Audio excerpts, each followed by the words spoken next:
다시 만나 뵙게 돼서 너무너무 반갑습니다. 네, 어제는 좀 20년 내공을 가지신 새누리교회 성도분들을 처음 대면하는 자리라 제가 좀 솔직히 말해서 쫄았어요.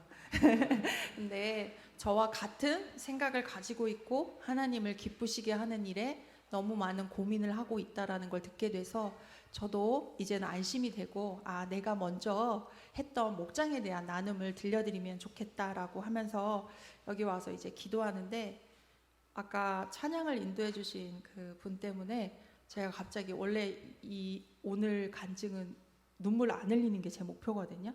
근데 갑자기 눈물이 터졌어요. 너무 간절하게 하나님께 찬양을 올리는 여러분의 모습이 제 눈 속에 이렇게 들어오면서 잠자고 있었던 하나님을 향한 그 사랑과 마음, 그리고 사람들을 품고 싶은 그런 마음들이 이제는 깨어져 나오겠구나 하는 그런 생각이 들면서 제 마음이 너무 많이 벅차올랐습니다.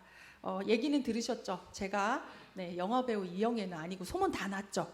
산소 아니고 이산화탄소 이영애가 왔다라는 걸 아마 들으셨을 겁니다. 이번 사경회를 통해서 제가 바라는 거는 여러분도 같이 저와 함께 같은 예수님의 제자된 삶을 기쁨으로 행복으로 살았으면 좋겠다, 그런 결단이 있었으면 좋겠다라고 하면서 이 자리에 다시 쓰게 됐습니다. 부족하고 부끄럽지만 길지 않은 제 신앙생활 가운데 이제 목장에 대한 이야기를 여러분들과 나눌 건데요. 제가 목장을 잘했다고 자랑하는 것은 절대 아니고요. 저희 목장의 목원들이 목녀 목자를 너무 힘들게 한다고 흉이나 험담을 전하는 것도 아닙니다. 예수님 사랑하는 삶을 선택한 목녀인 제가 맡겨주신 영혼들을 섬기면서 제 스스로의 부족함을 회개하게 되고 더욱 주님 사랑하는 마음을 갖게 된 그런 은혜를 나누는 거라고 들어주시길 부탁을 드리겠습니다. 목장에서 식구로 살아가면서 연약한 영혼들이 어떻게 주님 앞에 단단하게 세워지게 되는가, 이런 말씀을 드릴 텐데요. 우리홈이라는 이름이 궁금하시죠? 네, 목장 이름이 우리홈이에요. 저희는 선교지가 탈북한 청소년들을 섬기는 선교사님을 후원하고 있어서 그 쉘터의 이름이 우리홈이에요. 그래서 저희도 우리홈이라는 목장을 갖게 되었고요. 6년째 목장을 지금 이제 시작하는데 2번의 목장 분가를 했고요. 현재는 저희 가정 포함해서 5가정이고 어른 9명, 자녀까지 다 더하면 18명이에요. 근데 이제 4월이면 3번째 분가를 기다리고 있습니다. 결론을 먼저 말씀드리면 저희 목원들은 저보다 섬김을 더 잘합니다. 그렇지만 그 사람들이 주님이 주신 은혜로 대박이 나서 그렇게 하는 건 아니고요. 제가 어제 말씀드린 것처럼 세상에 살면서 내 노력, 내 의지대로 견고한 성을 쌓아놓고 그 안에 있으면서 노심초사 그 성이 무너질까 어려워했던 그런 사람들입니다.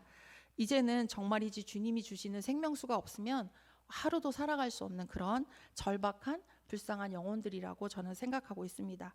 목장을 할 때요, 항상 토요일이면 목원들이 저희 집에 모여요. 그래서 제가 밥을 준비해 놓고 있으면 아무나 와서 다 밥을 퍼서 먹어요.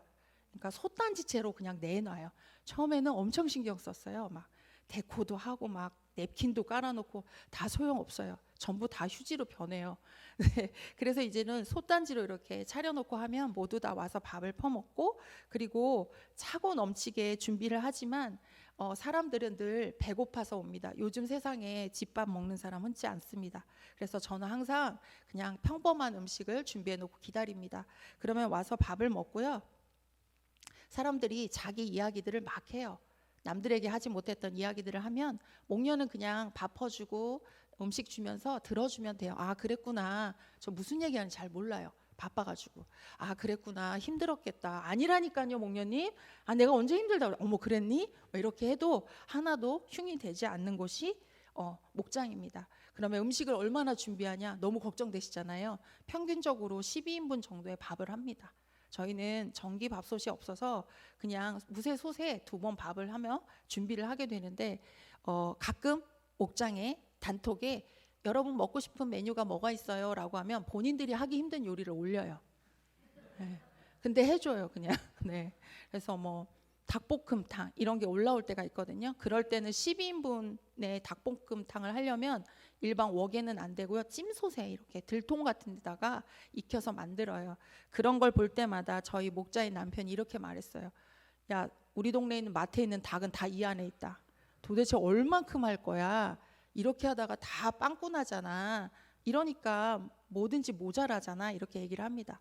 그렇지만 그렇게 목녀가 많이 준비한 음식들을 돌아가는 길에 싸보내면 목원들은 그 다음날 아침에 밥을 하지 않아도 그 반찬을 가지고 얼른 밥을 먹고 주일 연합 예배에 늦지 않습니다. 그리고 이제 너무 미안해쯤 되면 그들도 이제 손이 부끄러우니까 올 때 한 가지씩 음식을 가져오기도 합니다. 목장의 나눔은 식사 정리가 되면 시작이 되는데요. 특별한 순서를 정해서 1번, 2번을 따지지는 않습니다. 교회 홈페이지에 목장 순서지가 있어서 목자가 미리 그것을 다운받아서 갖고 있으면서 적절한 때에 순서를 알려주면서 사회를 보는 거나 마찬가지입니다. 그래서 목자는 사람들을 은혜롭게 하는 게 아니라 웃겨주려고 아재 개그를 연습합니다. 네이버에 들어가서 사람을 웃기는 방법을 찾기도 하고 또 어느 때로는 너무 격하게 나눔을 하다가 목원들이 싸우기도 합니다. 정말 심하게 싸워서 부부싸움을 저희 집에서 할 때면 목자가 이렇게 말합니다. 왜 이래요 우리 집에서? 이러지 마세요 라고 하면 또 그게 수그러들고 사람들이 위로해주고 하는 그런 시간들을 가지면서 목장은 그렇게 돌아갑니다. 기뻐할 일이 있을 때 샘내지 않습니다. 누가 승진을 했거나 어떤 아이, 목장의 아이가 좋은 대학에 갔거나 상을 받았다고 하면 내일처럼 기뻐해 줍니다. 진심으로 우러나오는 그런 나눔을 하는 곳이 목장입니다. 그러면 언제 기도하느냐? 그들이 아픈 이야기를 듣고 목자가 메모합니다. 아, 이런 아픔이 있구나, 이런 어려움이 있구나. 그럴 때 그 기도 제목을 정리해서 마지막에 함께 중보 기도를 하는 것으로 목장이 마무리되기도 합니다. 그런데 잊지 말아야 할 것은 그 자리에 반드시 아이들이 함께 합니다. 어지럽고 시끄럽고 소리 지르고 하지만 그 아이들을 옆에 앉히면서 똑같이 목장의 예배의 순서, 나눔의 순서를 지키게 하는 걸 가르칩니다.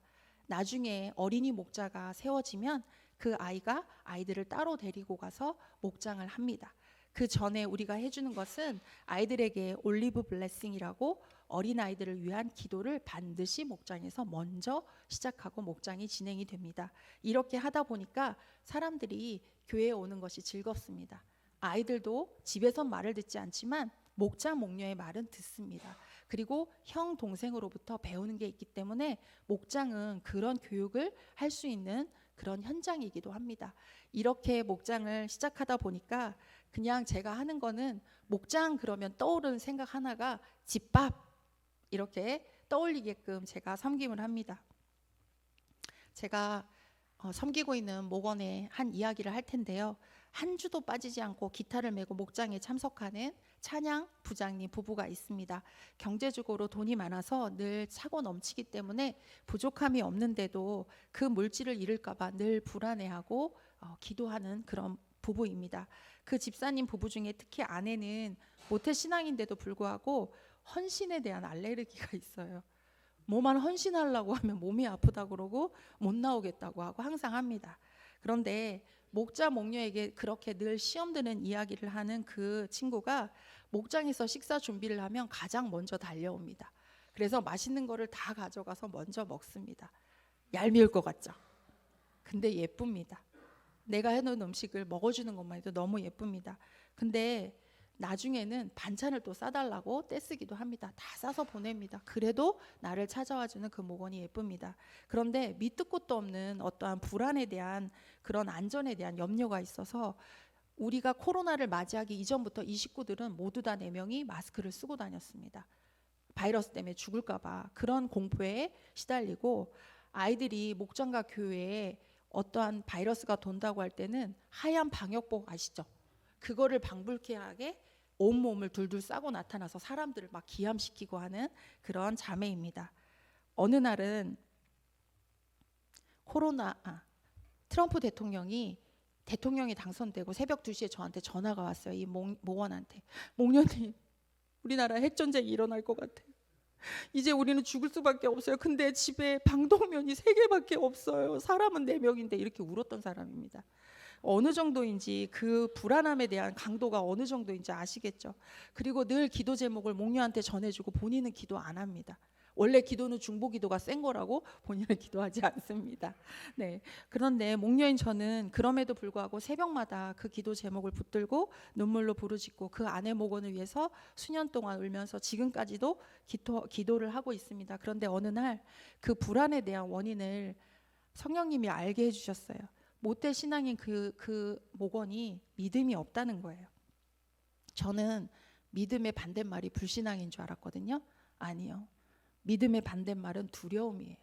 그래서 이걸 기도 중에 알게 해주셔서 그 연약함이 어디서부터 비롯됐을까를 기도하다 보니까 어린 시절 부모로부터 받았던 상처 때문에 이 자매가, 이 목원이 너무 힘들다는 걸 알게 됐습니다.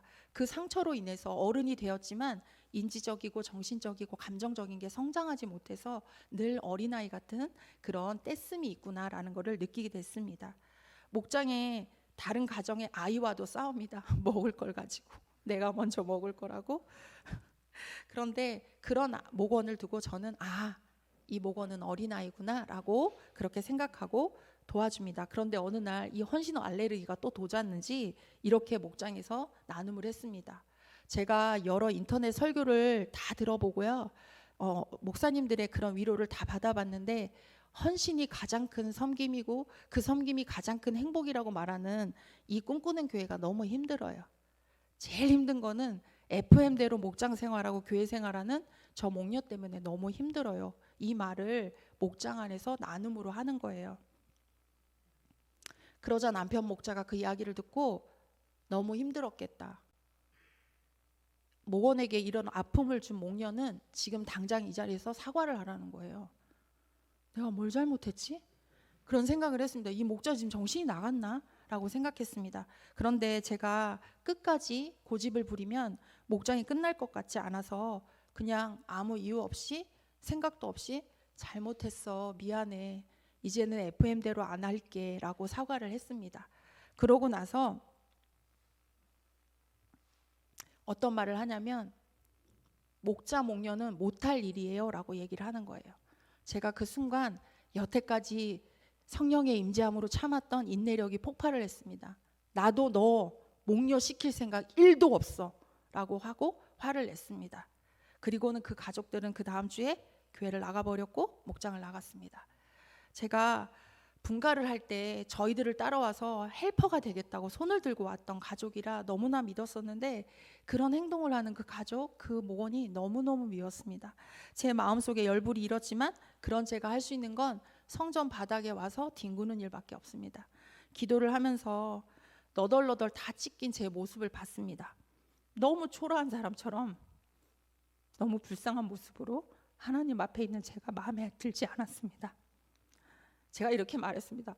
하나님, 저 원래 이런 사람 아니거든요. 제가 영화배우 이영애는 아니지만 저 잘 나가는 사람이었어요. 저는 하나님 믿고 하나님이 좋아하는 일 하는 것뿐인데 왜 나를 이렇게 등신처럼 만들었어요? 라고 하는 기도가 나왔습니다. 그러자 기도 가운데 하나님이 저의 너덜너덜한 그 옷을 다 이렇게 꿰매가지고 예쁜 패치웍이 된 그런 가운을 입혀주는 그런 환상을 보게 하셨습니다.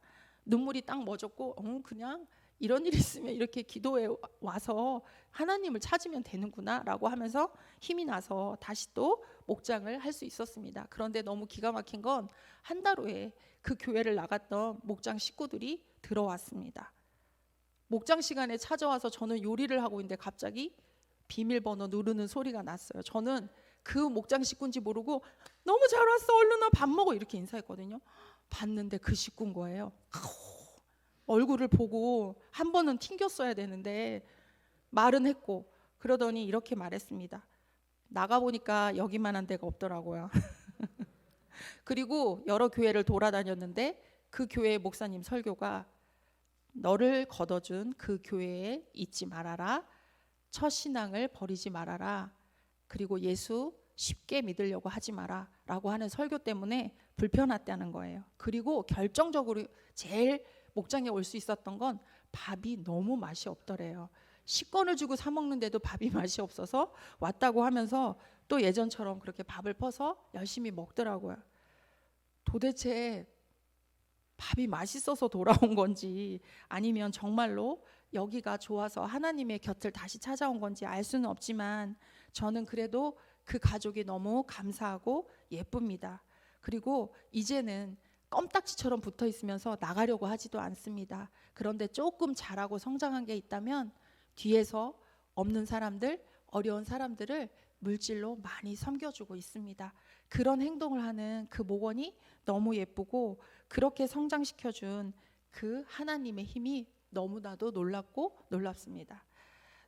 이제 두 번째는 영적인 섬김에 관한 것을 이야기할 건데요. 목자 목녀하면서 가장 신경 써야 할 것이 영적인 섬김입니다.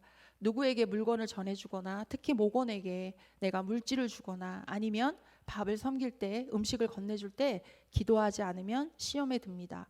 목자 목녀가 남아서 나눠주는 줄 알고 그게 반복되면 나중에 느낍니다. 기분 나빠서 받지 않습니다. 그래서 언제든지 목원을 섬길 때는 늘 기도하면서 그러한 것들을 전해줘야 합니다. 사춘기의 진수를 보는 아들 때문에 저희 목장에 제 초대로 들어오게 된 목원이 있습니다. 너무 바쁘게 일을 하다 보니까 아들, 치매에 걸린 어머니까지 다 돌보아야 하는 그 삶이 너무 힘들어서 제가 목장으로 인도했을 때 냉큼 들어왔던 사람입니다. 그 친구는 의사인데 항상 보따리에 약과 주사를 넣어가지고 다닙니다. 그런데 누가 아프다고 하고 힘들다고 하면 그 약보따리를 풀어놓고 주사 놔주고 약 주느라고 예배도 안 들어오는 거예요. 이상하다. 왜 이렇게 신앙생활을 하지? 처음에는 조금 의문을 가졌었습니다. 그런데 그것이 캐톨릭 신앙에 기반을 한 그 목원에 어린 시절이 있었다는 것을 들어서 알게 됐습니다. 언제나 선한 일을 행하면 하나님이 나를 천국으로 데려갈 것이다 라고 하는 걸 믿고 세상에 선한 일을 하면서 신앙생활을 했던 것입니다. 말은 못했지만 저는 그녀의 그런 마음이 너무 불편했습니다. 그래서 처음에 왔을 때 오전에는 우리 교회에서 예배를 드리고 저녁에는 성당에 가서 미사를 드렸습니다. 저는 이 이중생활을 알고 있으면서 어떻게 하면 이 목원을 내가 기독교 하나님께로 오게 할 것인가에 대해서 고민을 했습니다. 저한테 이렇게 얘기를 했습니다. 40일 밤기도회를 할 건데 우리 같이 한번 해보자. 그리고 네가 어디서 왔는지 확실하게 한번 들어보자. 내 말 무슨 말인지 알아듣지? 공부 많이 했잖아. 우리 한번 그렇게 해보자 해서 40일간의 밤기도회를 권면하고 같이 시작을 했습니다. 연이은 부흥회에서 성령님을 체험했고 은혜를 받게 됐습니다. 그러면서 목녀인 저에게 이 친구가 이렇게 고백했습니다. 목녀님, 저는 사람의 생명을 다루는 의사예요. 사람의 사망을 판단하고 선고하는 사람입니다. 그런데 성경책에 쓰여있는 예수님의 부활이 글로는 읽어지는데 마음으로 와닿지 않았었어요. 그런데 이번에 그러한 부흥회를 통해서 40일의 밤기도회를 통해서 나를 돌아보면서 그게 무슨 말인지 알게 됐어요. 십자가가 어떤 것인지 알게 됐어요 라고 하면서 신앙의 고백을 했습니다. 제가 늘 그 집에 갈 때마다 불편했던 게 모양이 다른 성물이 있었습니다. 마리아상 그리고 십자가의 모양이 다른 거. 제가 자청했습니다. 내가 청소해 줄게. 나 입주 청소 너무 잘해. 그래서 3일을 드나들면서 그 집안을 깨끗이 정리해줬고 모양이 다른 성물들을 예쁜 상자에 담아서 넣어주면서 이거는 부모님이 주신 돌아가신 시어머님의 유물이야. 우리 이렇게 보관하자라고 하면서 그것들을 모두 치워줬습니다. 이 목원 역시 새벽을 깨우는 성령님의 콜링에 순종하면서 그 새벽 기도의 말씀을 통해서 자신이 신앙 정체성이 무엇인지를 새롭게 결단했고 목장에서 나눔을 하면서 눈물로 고백을 했습니다. 그 결단이 있은 이후에 모든 친정 식구들이 다 기독교로 개종을 했고요. 천둥 벌거숭이 같은 그 사춘기의 진수를 보여줬던 엄마 생일날 잠깐 들어왔다 또 집을 나가는 그 아들이 주일 예배에 나오기 시작했습니다.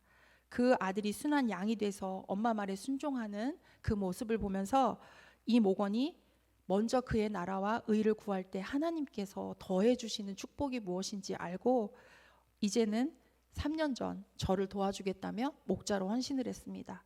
가정은 없지만 또 남편이 나오지 않지만 그런 자매들을 데리고 싱글 목자가 되어서 섬김을 하고 있습니다. 40일 동안의 밤기도회를 통해서 저는 그냥 그 자리에 앉힌 것뿐이고요. 하나님이 그 목원을 만지셔서 그러한 사람으로 세울 수 있었습니다. 영적인 섬김이 얼마나 중요한지는 이게 아니더라도 너무 많은 곳에서 제가 체험하는 부분들입니다. 그냥 그 자리, 기도의 자리, 예배의 자리에 같이 가서 앉아 있으면 이거는 당연히 하나님이 일하시는 부분입니다. 이제 세 번째는요, 목장에서 무엇을 하느냐? 우리가 말로만 듣는 구원의 완성, 천국의 소원을 어떻게 가지는지에 대해서 말씀을 드립니다. 제가 이 이야기를 처음으로 간증하는 것 같습니다. 네, 제가 너무 마음이 아파서 못했는데 3년 전 교회에 등록도 안 한 채 초등학생인 아들을 어린이 여름 성경 캠프에 참여시킨다고 저희 교회와 목장에 인도된 한 형제의 이야기입니다. 겉모습은 VIP 같은데 속은 전혀 알 수 없었던 그와 그의 가족을 목장에서 섬기면서 마음에 이 가족들이 철옹성 같은 걸 쌓고 있구나라는 걸 느꼈습니다. 20년을 넘게 우리나라에 정말 이름만 대면 알 것 같은 크고 작은 교회들을 다 돌아다녔고 그 교회를 떠돌면서 기존 교회와 목회자에 대한 상처가 너무 크다는 것을 알게 됐습니다. 그 친구는, 그 집사님은 드럼을 하는 세션 연주자였는데 강대상 가장 가까운 곳에서 목회자분들이 실수하는 이야기 그리고 혼잣말 이런 것들을 들으면서 너무나 큰 상처, 불신을 갖고 있었던 분입니다. 제가 목장에 인도됐을 때 눈치를 보다가 계속 눈치를 보면서 예수 영접을 건면했거든요. 어렵게 담임 목사님하고 약속을 해서 마주하게 됐습니다. 그런데 오히려 장장 2시간 동안 무협지에나 나올 것 같은 자신의 이야기로 우리를 영접시켰습니다. 청계산 불은 내가 질렀어요. 나 이 주먹으로 살은 사람이에요. 그리고 부모님께 버려져서 외삼촌에게 맡겨져가지고 정말 모진 학대를 당하고 매일 매맞고 살았던 사람이에요.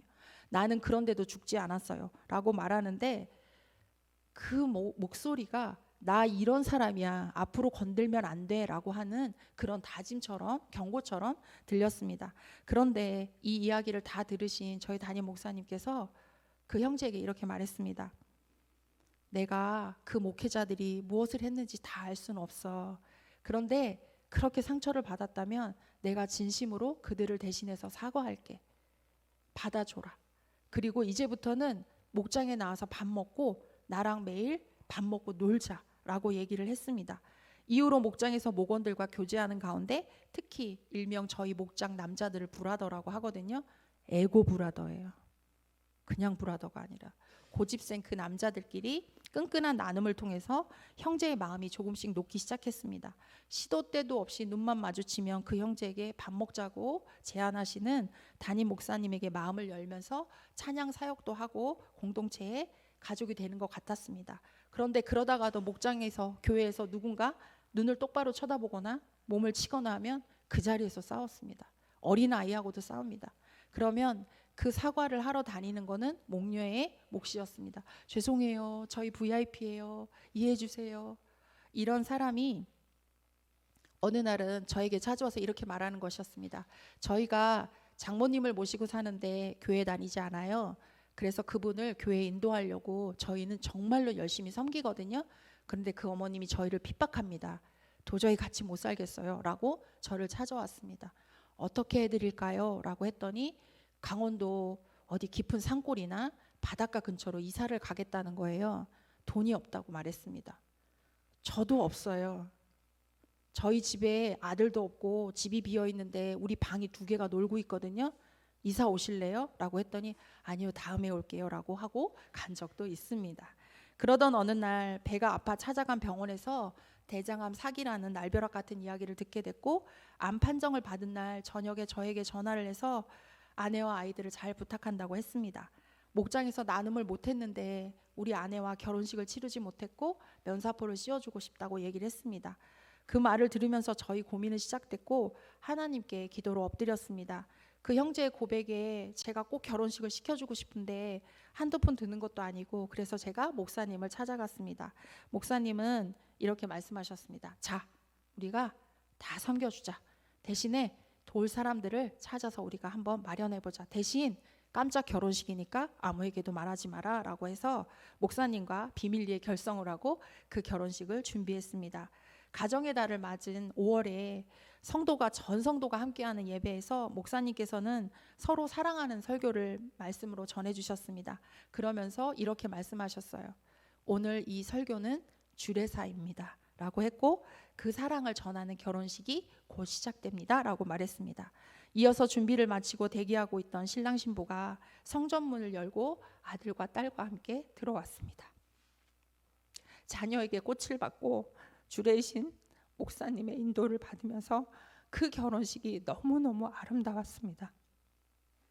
이례 없는 주일 예배 축도 앞에 벌어진 그 결혼식을 보고 전 성도가 다 울었고 너무너무 축복을 해주었고, 그리고 잘 살 수 있다고 격려해주고 응원해줬습니다.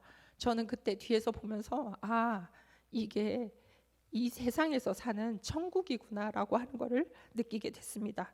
세상 밖에서 고단한 삶을 살다 하나님께 돌아온 한 영혼이 이렇게 귀한 것이구나라고 하는 성경의 말씀이 살아서 저에게 들어오는 것 같았습니다. 죄송합니다. 신랑의 건강이 걱정되기는 했지만 목사님의 도움으로 두 사람 신혼여행도 준비했습니다. 근데 잘못한 거는 목사님이 거기 따라가셨어요. 그리고 저희도 부르셨어요. 운전하라고. 그래서 저희도 따라갔습니다. 신혼여행인지 무슨 여행인지 모르는 그런 여행을 했습니다. 신랑 신부는 마지막 날 지금껏 살면서 이런 사랑을 받아본 적이 없다며 육신은 암과 싸우고 있지만 지금이 가장 행복하다고 고백했습니다. 하나님이 두 사람에게 평생 동안 고난과 상처만 주고 물질을 말렸던 게 아니라 주어진 것에 감사할 줄 몰랐던 자신들을 그래도 끝까지 포기하지 않으시고 이런 교회를, 이런 목장을, 이런 공동체를 만나게 해주신 것 같다고 했습니다. 앞으로 내가 얼마나 살지는 모르겠지만 허락하는 그 순간까지 자신들도 목자 목련이처럼 사람들을 섬기는 삶을 살겠다고 고백을 했습니다. 저도 하나님은 알지만 진짜 십자가 복음을 모른 채 저도 이 교회에 왔습니다. 이 형제도 교회에는 들어와 있지만 하나님이 뭔지 십자가 복음이 전혀 뭔지 모르고 신앙생활을 했던 떠돌이 영혼입니다. 그런데 그런 사람이 교회 공동체와 목장을 만나서 사랑을 받고 자신도 섬김에 그러한 일을 해보겠다고, 그리고 늘 밥 먹자고 손 내밀어주는 리더십인 목사님을 쫓아서 나도 그런 삶을 살겠다고 하는 그 고백이 제가 목녀지만 주님께 드릴 수 있는 가장 큰 영광된 고백이라고 생각하니까 눈물이 났습니다. 암 선고를 받던 그날 의사는, 저도 그 자리에 있었는데요, 형제의 암 수치가 590으로 빠르면 45일, 길어봐야 4개월밖에 살지 못한다고, 항암도 소용이 없을 거라고 진단했었습니다. 저는 생각했어요. 내가 뭘 해줄까? 아무것도 할 게 없고요. 그저 생명의 주관자이신 하나님께 기도로 매달릴 수밖에 없었습니다. 놀라시겠지만 그 형제는 3년 4개월 동안 68차의 항암을 받았고요. 22번의 방사선 치료를 받았습니다. 목장에서 함께 했고요. 늘 예배했고 목장에 참석해서 함께 나눔했습니다. 항암을 마치고 돌아오는 그 형제와 가족들을 매주 토요일마다 목장에 불러서 밥 먹이는 게 쉬운 일은 아니었어요. 정말 열심히 별의별 걸 다 봤습니다. 몸에 좋다는 거, 그다음에 하나님의 먹거리 이런 책들도 찾아보고 유튜브도 보고 다 음식을 준비해 놓으면 그 형제가 이렇게 말하는 거예요. 고무줄 같아요. 화장품 냄새가 나서 못 먹겠습니다 라고 했습니다. 그렇지만 무엇라도 먹이려고 저는 노력을 했고요. 그거는 제가 한 게 아니라 하나님이 그런 마음을 주셔서 했습니다. 태어나면서 지금까지 불쌍하게 살아온 그 영혼을 생각하니까 너무 불쌍했습니다. 그리고 아프면 아내한테 전화를 해야 되잖아요. 근데 목녀한테 전화를 해요. 아내를 너무 사랑하는 것 같아요. 제가 일하고 있을 때도 저 지금 응급실 가야 될 것 같은데요 라고 하면서 전화가 오면 또 일을 중단하고 쫓아간 적도 많습니다. 그러면서 그 형제와 단둘이 차 안에서 있었던 시간이 많았습니다. 세상에 어떤 사람보다 가장 연약한 그 영혼이 목련님 감사해요 라고 고백하는 그 고백이 가장 감사했습니다. 태어나면서 지금까지 불쌍하게 살아온 자신이 이렇게 암까지 얻었는데 하나님이 도대체 뭐 때문에 중간에 다리 골절을 당했거든요. 움직이지 말라는 의사의 경고도 무시하고 목발을 짚고 다니다가 다리뼈 골절을 당했습니다. 이게 무슨 하나님이에요? 저도 욥기가 제일 싫어요. 이게 살아있는 하나님이에요. 이런 것들을 목녀인 저에게 다 쏟아 부었습니다. 그런데 제가 이렇게 기도했습니다. 하나님, 그 형제를 살릴 수만 있다면 제가 어떻게 돼도 좋아요. 단 한순간이라도 고통이 없는 시간을 좀 주세요 라고 하는 그 기도가 제 입을 통해서 나왔습니다. 제가 어제 간증하면서 여러분에게 말씀드렸습니다. 저는 진짜 이기적인 사람이고 1등을 놓치지 않으려고 독하게 살았던 사람이라고 그렇게 고백을 드렸습니다. 그런데 그런 제 입에서 누구를 대신해서 내가 죽을 수도 있겠다라고 하는 생각을 심어준 하나님이 너무도 놀라웠습니다. 주님께서 나를 그렇게 만드셨구나, 이 영혼이 불쌍한 걸 보여주면서 나를 변화시켰구나 하니까 더한 감사가 있었습니다. 주님께 갈 시간이 얼마 남지 않았음을 느끼고 코로나 때문에 면회도 안 되는 병원에 음식을 비닐봉지에 넣어서 병실에 찾아갔다가 그 형제를 손잡아주고 기도해주고 음식을 전해주고 나오다가 직원들에게 걸려서 혼난 적도 있고요. 들어갈 수 없으면 그 형제가 입원한 병원 1층 로비에서 이렇게 기도했습니다. 하나님, 데려가실 거면 정말로 정결하게 하셔서 고통 없이 데려가 주세요 라고 하는 기도를 했습니다.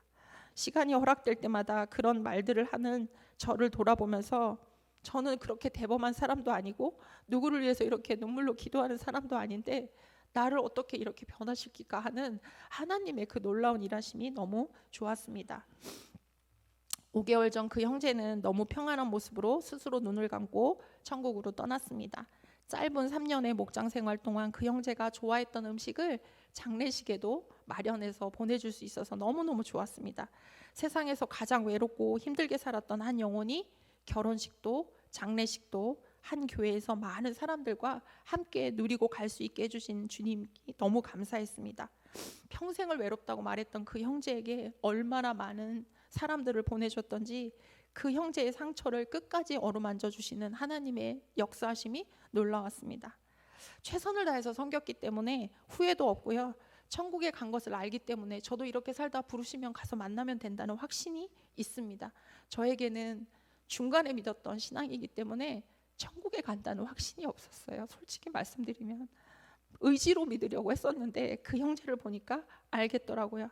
이제는 그를 떠나보낸 유가족들과 또 목장에서 살아내야 돼요. 아내를 데리고 올 때마다 데리고 와서 밥 먹여줘야 되고 화낼 때마다 가서 찾아와서 예배 자리에 앉혀야 되고 그리고 그 버릇없이 자라는 그 형제의 아이들을 내 아이들처럼 입학식도 졸업식도 챙겨줘야 하는 일이 있습니다. 그렇지만 하나님이 왜 그렇게 그런 일을 저에게 맡기시는지 그 이유를 물으면서 지금 그러한 시간을 보내고 있습니다. 죄송합니다. 너무 울어서. 마지막으로는 이제 우리 온 목장은 글로벌 목장이 될 것 같아요. 나그네로 찾아온 인도 손님이 있는데 4개월 전에 스스로 꿈꾸는 교회 문을 열고 들어온 외국인이 있었습니다. 누가 봐도 인도 사람 같은데 남자분이 주일 예배를 드리는데 두 손을 올리고 너무 홀리하게 예배를 드리시는 거예요. 제가 새 가족을 담당하고 있는 사역자이기 때문에 사역을 하고 있기 때문에 그분에게 가서 말을 걸었고 삼성의 정식 직원인 거를 알게 됐습니다. 교회 예배 올 때마다 제가 불러서 밥을 먹였고 목장에도 초대해서 나눔을 하게 됐습니다. 그런데 지난 여름에 2주간의 휴가를 받아서 본국으로 돌아갈 때 저희에게도 기도 제목을 냈고 목사님께도 찾아가서 기도 제목을 냈습니다. 힌디 나라에서 외할머니의 헌신으로 온 가족이 자기들은 영혼 구원 받게 되었는데 지금도 우상 숭배가 만연한 그 인도 땅을 위해서 기도해 달라는 것이었습니다. 그리고 오늘 그 친구를 항상 생각할 수 있는 그리고 그 친구를 위해서 기도해주는 인도의 가족들을 위해서 기도해 달라고 하는 것이었습니다. 하나님께서 계획하신 일이 어디까지인지 저는 잘 모릅니다. 그렇지만 어느 날 갑자기 인도 청년처럼 나그네의 모습으로 주님이 제 눈앞에 나타나면 어떻게 하지? 라고 하는 그런 생각을 합니다. 그냥 말씀에 쓰여 있는 대로 후히 대접하고 함께 나누는 것밖에 하는 게 없습니다. 그런데 그 마음이 너무 풍성하고 좋습니다. 그러면 여기까지 들으시면 이렇게 생각하실 거예요. 저 목녀는 맨날 힘든 목원만 섬기고 맨날 울고 욕먹고 저 왜 하나 이렇게 생각하실 겁니다. 어제도 잠깐 말씀드렸지만 제가 하나님을 만나고 나서 이렇게 순종함으로 살면서 받았던 은혜 중에 가장 큰 축복은 저에 대한 변화입니다. 어제 말씀드린 공황장애는 이미 다 사라졌고요. 어디에서 온 건지 이유도 찾게 됐고요. 그리고 교회에 그런 사람이 나타나면 제가 정말로 한눈에 알아볼 수 있습니다.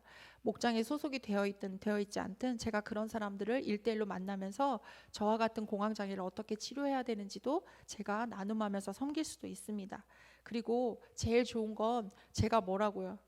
저 같은 사람이 이렇게 훌륭한 새누리교회에 와서 이렇게 간증할 수 있고 매번 바쁠 때마다 하나님께서 불러주시는 자리마다 하나님을 기쁘게 하는 일을 할 수 있어서 너무너무 좋습니다.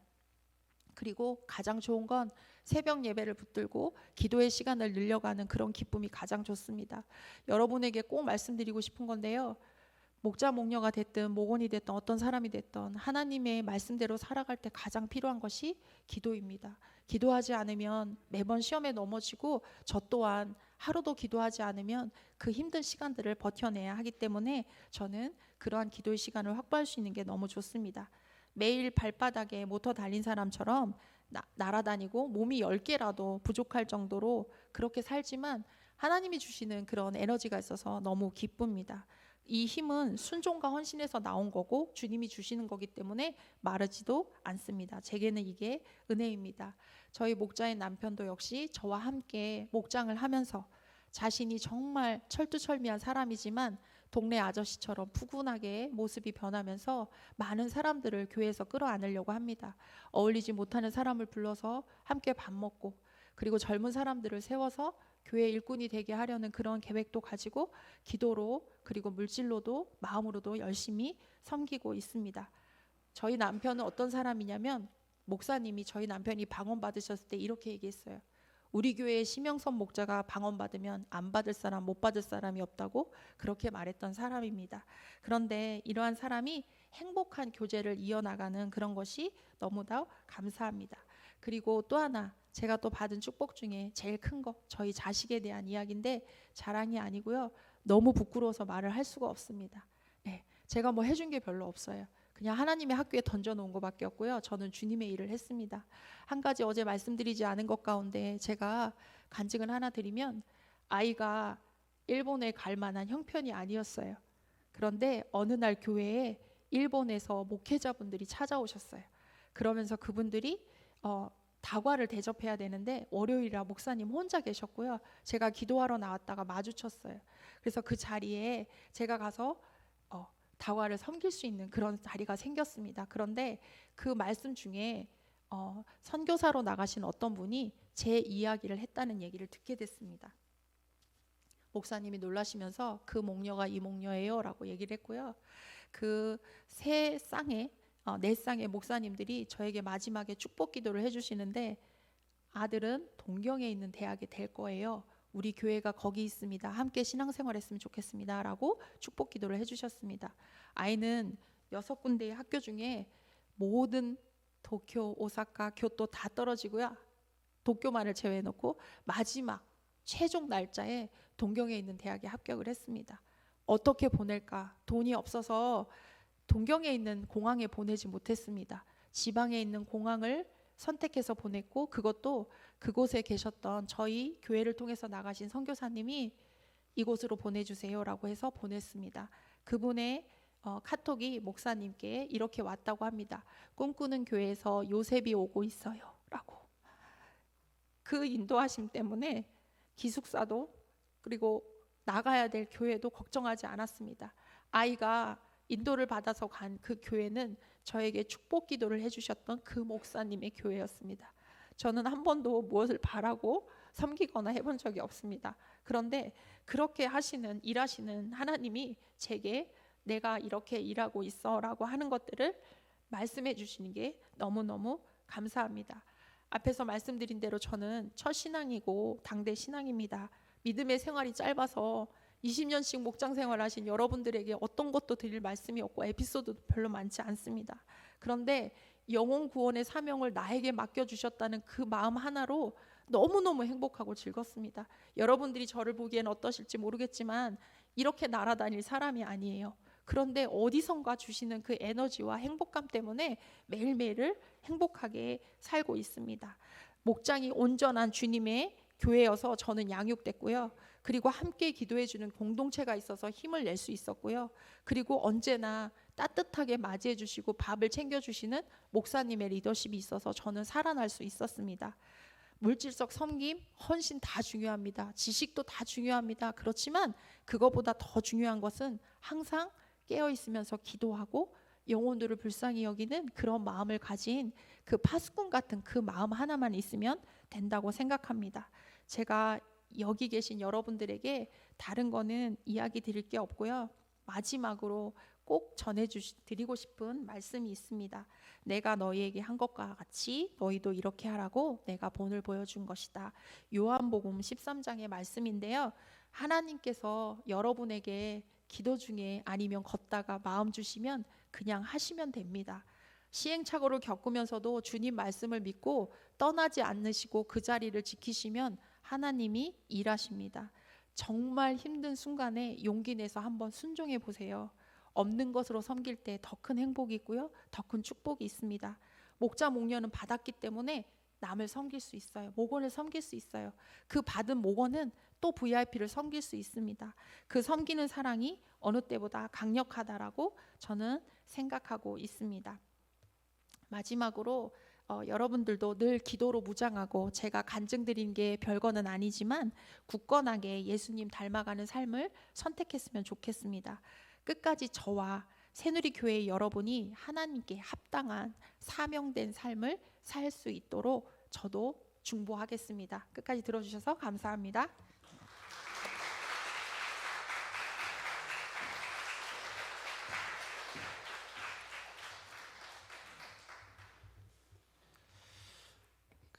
대장암 말기 판정받아서 천국 간 형제는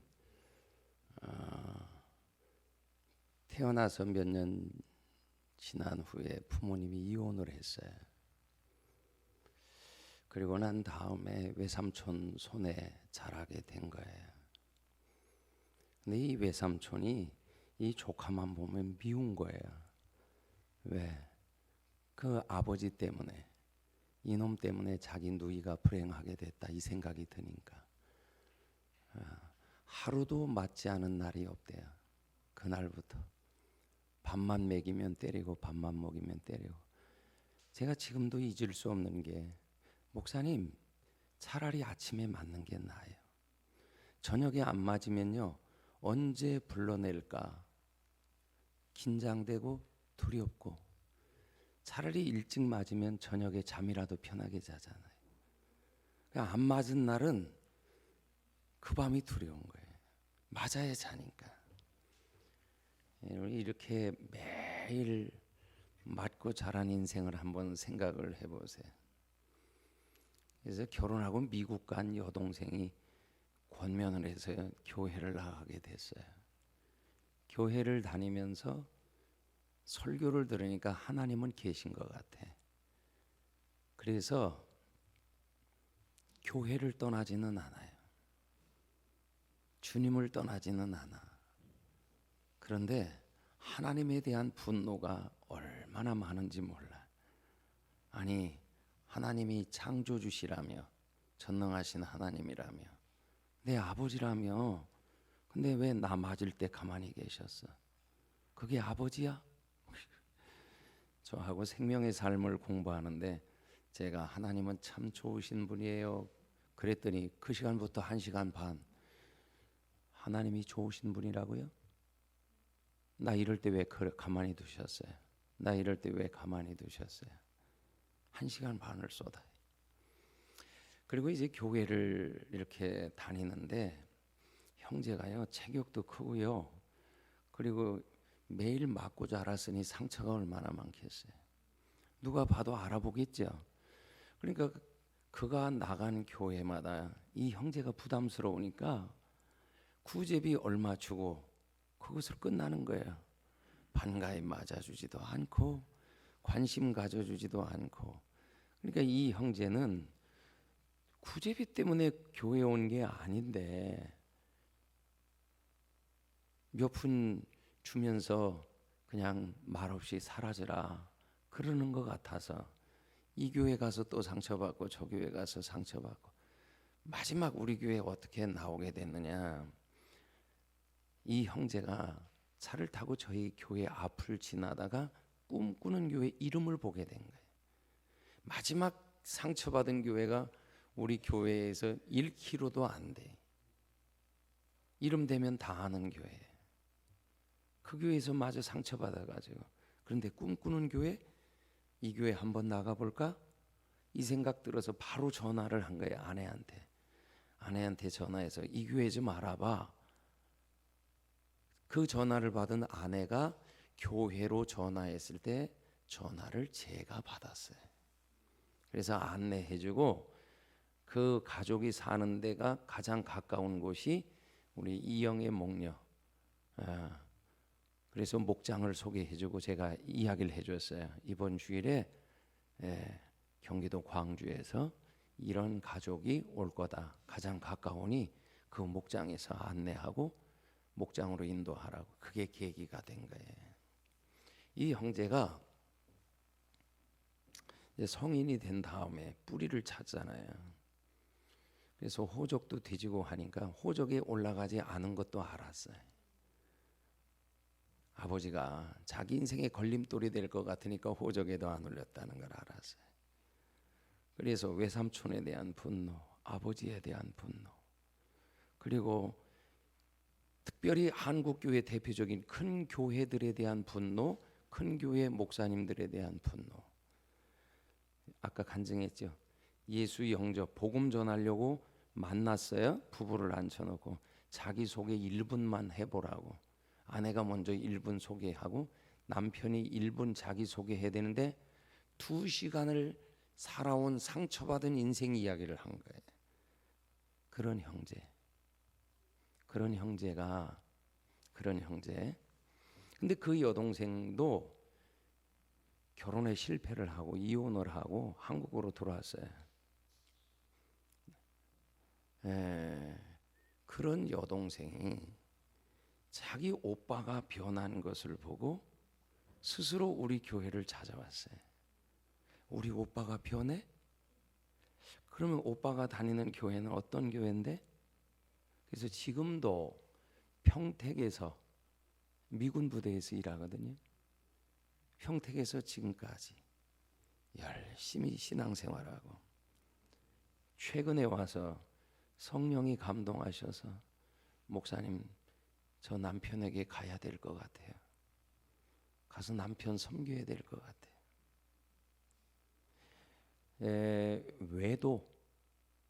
외도로 인해서 받은 상처, 남편이 밖으로 돌고 근데 그 남편을 섬기러 가겠다고. 지금 이런 변화들.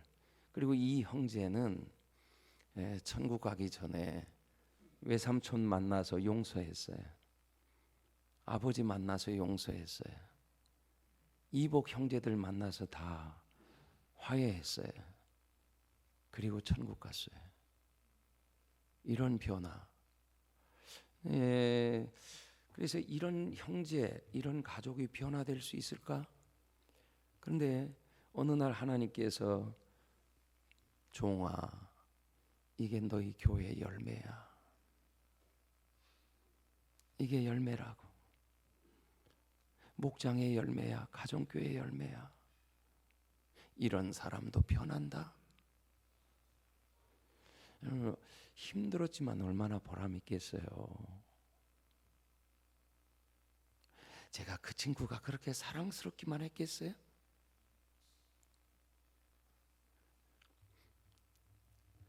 이런 열매. 그 다음에 제가 첫날에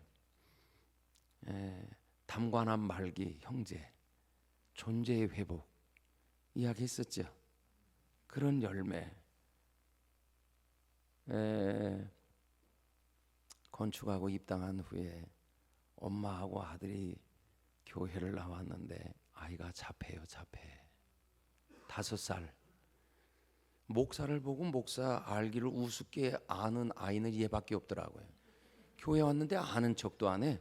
쳐다보지도 안 해. 아니 제가 옆에 있는 제가 인사하는데 아주 외면을 하고요. 눈길 한 번 안 줘요. 근데 이런 아이가 정상이 됐어요. 5살에 왔는데 중3 됩니다. 금년에. 얼마나 건강하고 밝은지. 어떻게 이런 변화, 이런 회복이 일어날 수 있지? 개인적인 회복과 부부 회복 이런 것들은 그냥 목장 안에서 오랜 동안 목장 생활을 하면 자연스럽게 일어나는 변화와 회복이니까 특별한 변화들.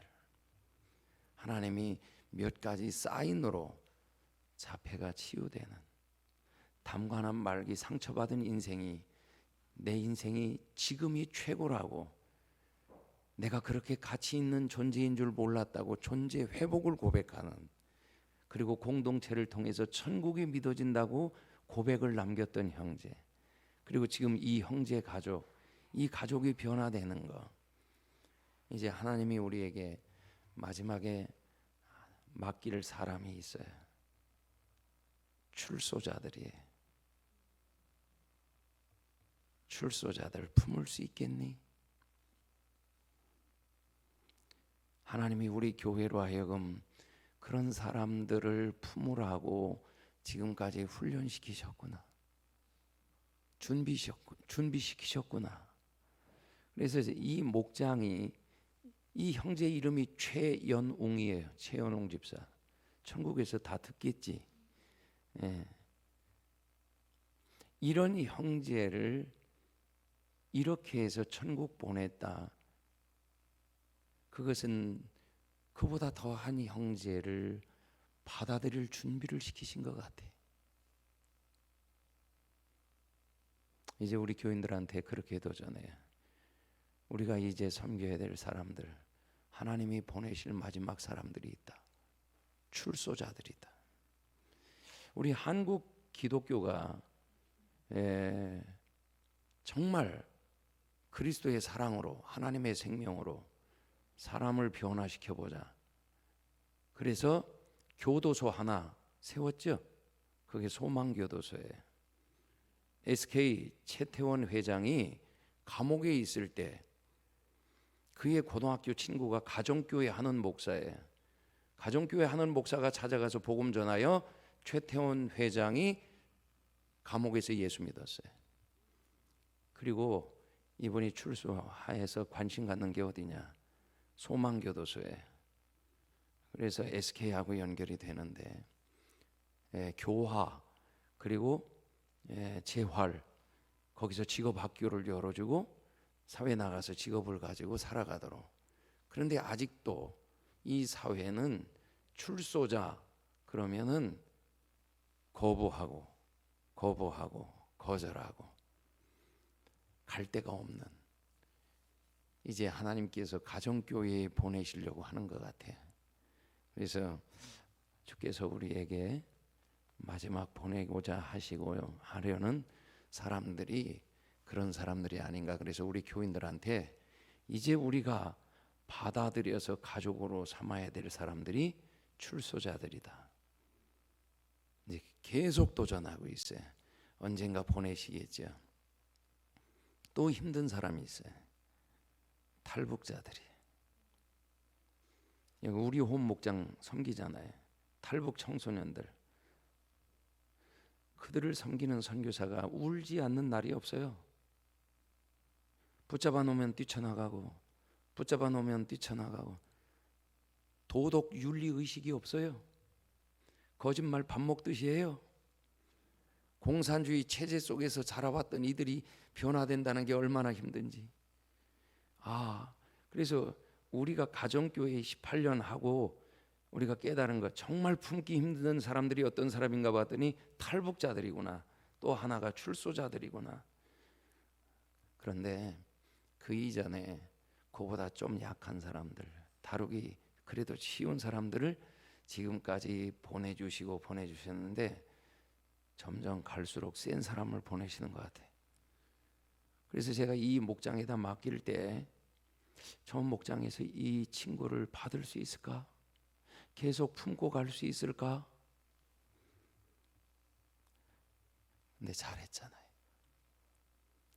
주님이 얼마나 기뻐하시겠어요. 가정교회 이렇게 한 영혼 구원하고 세워보자고, 주님이 기뻐하시는 일 하자고. 가정교회는 교회 성장이 목표가 아니에요. 한 영혼 구원하고 예수님 제자 만드는 게 목표지.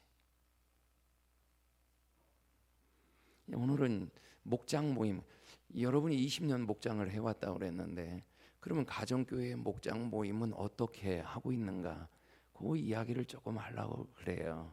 그래야 좀 이렇게 비교가 될 수 있고 가정교회 목장을 이해할 수 있을 거라고 생각이 됩니다. 가정교회 목장의 목표가 뭐냐? 목장 모임의 목적, 하나님의 임재를 경험하는 거예요. 희생이 들어간 섬김, 그러니까 음식으로 시간 내주고 섬김으로 희생이 들어간 섬김과 따뜻한 사귐을 통해서 하나님 사랑을 맛보도록 하는 거예요. 또 하나는 진솔한 나눔, 진솔한 나눔을 통해서 심령의 치유를 경험하게 하는 거예요. 그리고 나눔을 통해서 각 사람들의 문제를 알게 됐잖아요. 그 문제를 가지고 함께 기도함으로 기도 응답을 경험하여 하나님의 능력을 체험하는 것. 세 가지. 따뜻한 사귐과 헌신이 들어간 섬김을 통해서 하나님 사랑 경험하는 것. 기도 응답을 통해 하나님 능력을 경험하는 것. 솔직한 나눔을 통해 성령의 역사하심으로 내적 치유가 일어나는 것.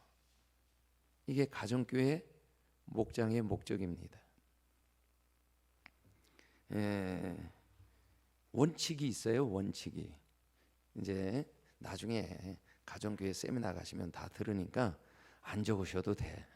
오늘 하나만 결심하세요.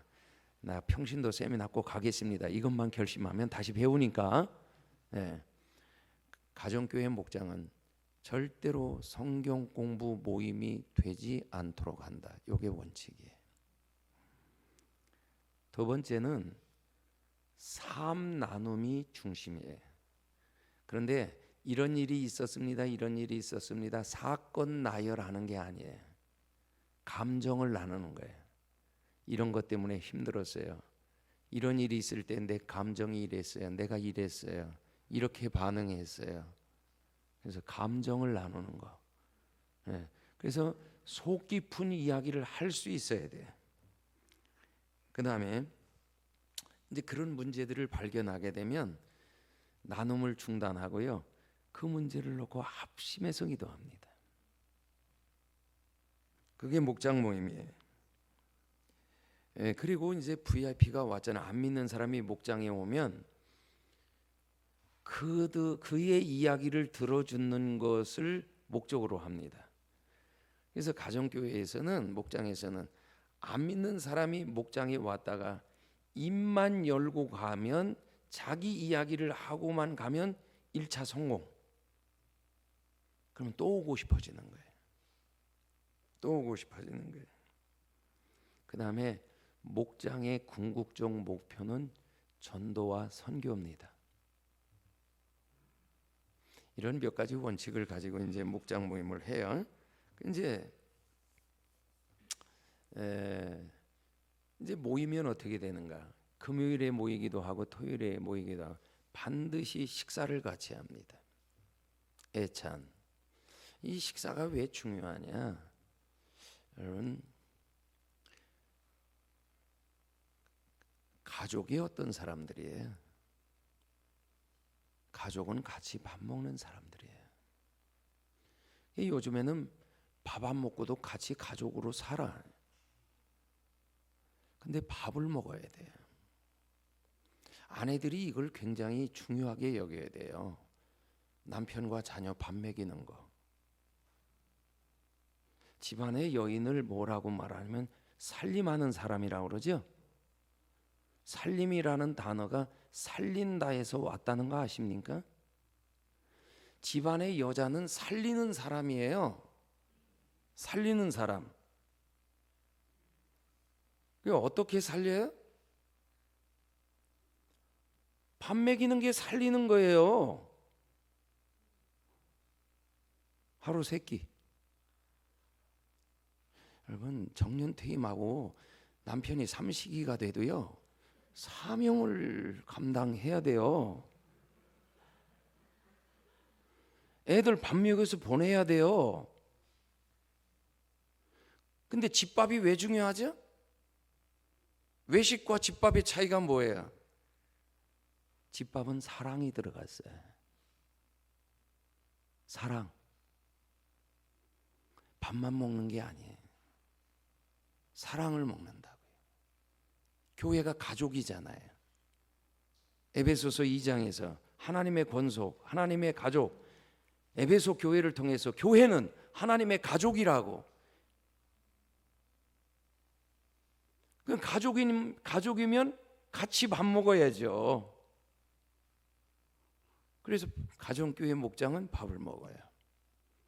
가족이니까. 그리고요, 이 성도들이 함께 식사하는 것이 하나님 나라의 모형이라는 거 아시죠? 예수님이 마지막 유월절 지키실 때 제자들과 성찬을 하시죠. 의미를 부여하시죠. 그 성찬의 의미가 뭐예요? 그게 하나님 나라의 모형이에요.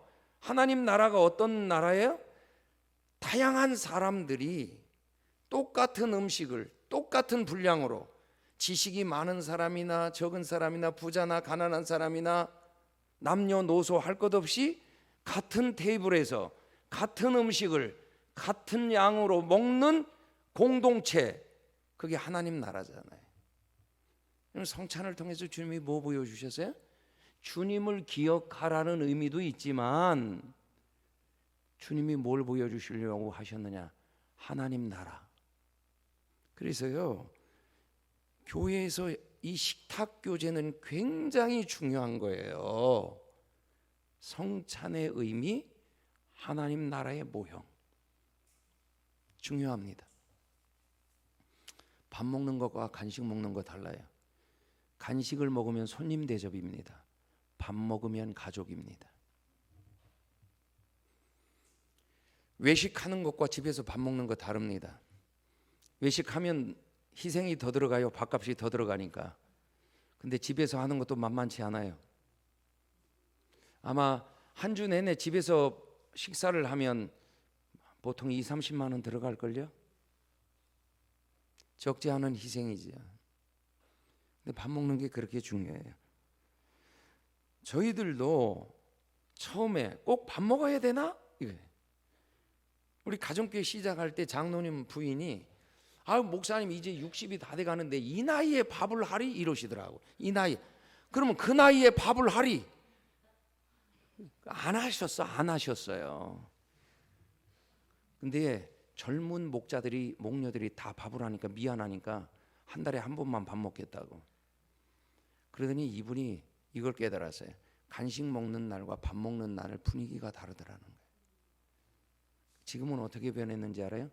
밥은 얼마든지 할 테니까 안 믿는 사람 데려오기만 하라고. 밥하는 게 힘들지 않다고. 경험적으로 말씀드려요. 밥 먹어야 돼요. 그게 교회입니다. 우리 지난 6월부터 밥 먹어요. 지금도 400명 먹어요. 매일 주일마다. 밥 먹으면서 코로나 안 생긴 것 같아 지금까지. 너무 행복해요. 작년에요 1년치 김장 담았어요. 1,400kg. 1년 먹을 거. 코로나 때문에 김장도 안 한 교회들이 그렇게 많은 걸 알았어요. 밥 먹는 거.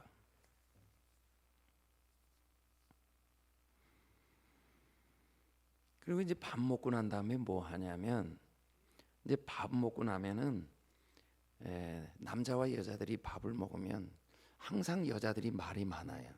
그래서 남자가 식사가 일찍 끝나요. 그럼 남자들이 설거지를 합니다. 설거지는 누가? 남자가. 자연스러워졌어요. 남자들이 식당에 들어가서 섬기는 게 자연스러워요. 저희 교회는 주일날 교회에서 밥을 해 먹습니다. 식당 봉사는 목장이 돌아가면서 합니다. 남자들도 다 들어가요. 문화가 됐어요. 근데 이제 밥 먹고 난 다음에는 이제 설거지 남자들이 했으니까 이제 둘러 앉아서 뭐 하느냐. 두 번째, 자녀들과의 시간을 갖습니다. 아까 올리브 블레싱이라고. 그래서 부모와 자녀들이 같이 앉아요. 사이사이에 앉아서. 그럼 뭐 하느냐? 아이들이 좋아하는 찬양 한두 곡을 불러요. 아이들이 좋아하는 거, 아이들이 아는 거. 그 다음에 두 가지를 아이들한테 묻습니다. 아이들로 말하게 만들어요. 첫째, 지난 한 주간 동안 감사한 거 하나씩만 이야기해봐. 내 어린 아이들이 처음엔 말을 못하더라고요. 엄마가 가르쳐 줬어요. 오늘은 이거 감사하다고 이야기해라. 그렇게 1년 2년 지나니까요, 아이들이 무엇이 감사한지를 자기들이 말하기 시작해요. 그러면서 부모들이 같이 들으니까 아이들의 마음을 아는 거예요. 얘가 뭘 감사하고 있구나, 뭘 감사하고 있구나, 이런 거. 두 번째, 기도 제목을 내놓으라고 그래요. 기도 제목. 그리고 기도 제목을 다 나누잖아요. 그럼 목자는 그걸 듣고 기록을 해요. 다 나눈 다음엔 애들이 내놓은 기도 제목 가지고 다 같이 애들과 어른이 통성으로 기도합니다. 아이들을 위해서. 그럼 어떤 애는요, 이번 주에요 체육이 있는데요, 축구한대요. 제가요 축구에서요 제가 한 골 넣기 원해요. 그게 기도 제목이에요. 그때 웃으면 안 돼. 그거 받아서 기록하고 기도해 줘야 돼. 걔가 골을 넣으면요 기도 응답이라고 하고 와요. 여러분, 아이들이 내는 기도 제목을 우습게 여기지 말고요, 작은 것부터 기도 응답 받게 되면 애들이 기도하면 응답 받네? 이 믿음 가져요. 왜 이 자녀들과의 시간을 꼭 갖느냐? 이유가 있어요. 가정교회에서 이 올리브 블레싱이라는 말이 시편 128편 3절에서 나온 거거든요. 내 집에 둘린 자식, 내 상에 둘린 자식은 감람나무 같으리로다. 거기서 나온 그 행복한 가정의 모습을 그린 것이 시편 128편이잖아요. 자, 아브라함을 부르신 이유가 뭐냐? 창세기 18장 19절. 하나님의 말씀을 자녀들에게 가르쳐서 지키도록. 아브라함을 선택하신 이유가 뭐냐면 자녀들, 후손들 하나님 말씀을 지키고 하나님 섬기는 경건한 후손 두라고. 그러면 자녀와의 시간을 왜 갖느냐? 분명한 목적이 있어요. 신앙 공유, 부모 신앙을 공유하는 거예요. 두 번째, 신앙 전수, 아이들이 보고 배우도록. 그리고 이렇게 간단하게 모임하고, 저희 교회 같은 경우는 어린이 목자가 있어요. 그러면 어린이 목자가 애들을 데리고 다른 방으로 들어가서 애들이 목장 모임을 해요. 거기서 너희들 속 깊은 이야기 좀 해봐. 그리고 어른들끼리 목장 모임을 갖습니다. 만약에 어린이 목장을 할 수 없으면 요 자녀들과의 시간을 하고 난다면 아이들은 방 하나를 주고 놀게 만들어요. 장난감도 마련해 주고요. 때로 필요하면 그림 그리기 같은 것도 좀 넣어주고요. 뭐 레고 같은 것도 넣어주고 장난감 같은 것도 넣어주고요. 근데 어린이 목자가요, 뭐 저희 교회는 초등학교 4학년부터 어린이 목자 될 수 있거든요. 근데 4학년짜리가 무슨 애들 데리고 무슨 목자를 해요. 웃기지도 않아요. 그렇게 아끼던 장난감을요, 자기가 목자 되면 동생들한테 다 내줘요. 박살 내고 가잖아요. 안 울어요. 그때는 애들 간 다음에 울지. 그 다음에 또 내놔. 여러분, 자연스럽게 리더십이 길러지고 있는 거 아시죠? 그리고요, 부모에게서 목장에서 보았잖아요. 목자 목녀가 목원들을 어떻게 섬기는지 어른들을 통해서. 이 아이들이요, 부모와 여행 가면 여행 갔다 올 때 꼭 자기 목원들을 위해 선물 사와요. 자기 목원들을 생각해. 담임 목사 생각은 1도 없어. 엄마, 나 선물 사야 돼. 무슨 선물? 우리 목원들 선물. 귀엽지 않아요? 어려서부터 섬김이 익숙해지는 거예요. 나누어 줄 줄 아는 거예요. 이게 에고가 죽는 거예요. 주님의 성품 닮아가는 거예요. 예수의 삶을 사는 거예요. 어려서부터. 그래서 우리 교회가요, 어린이 목자하고요, 애들이 얼마나 변하는지 몰라. 이번에 그 어린이 목자 누구지? 지난번에 마지막 간증했던 그 친구 영상 보여주면 감동이 될 텐데.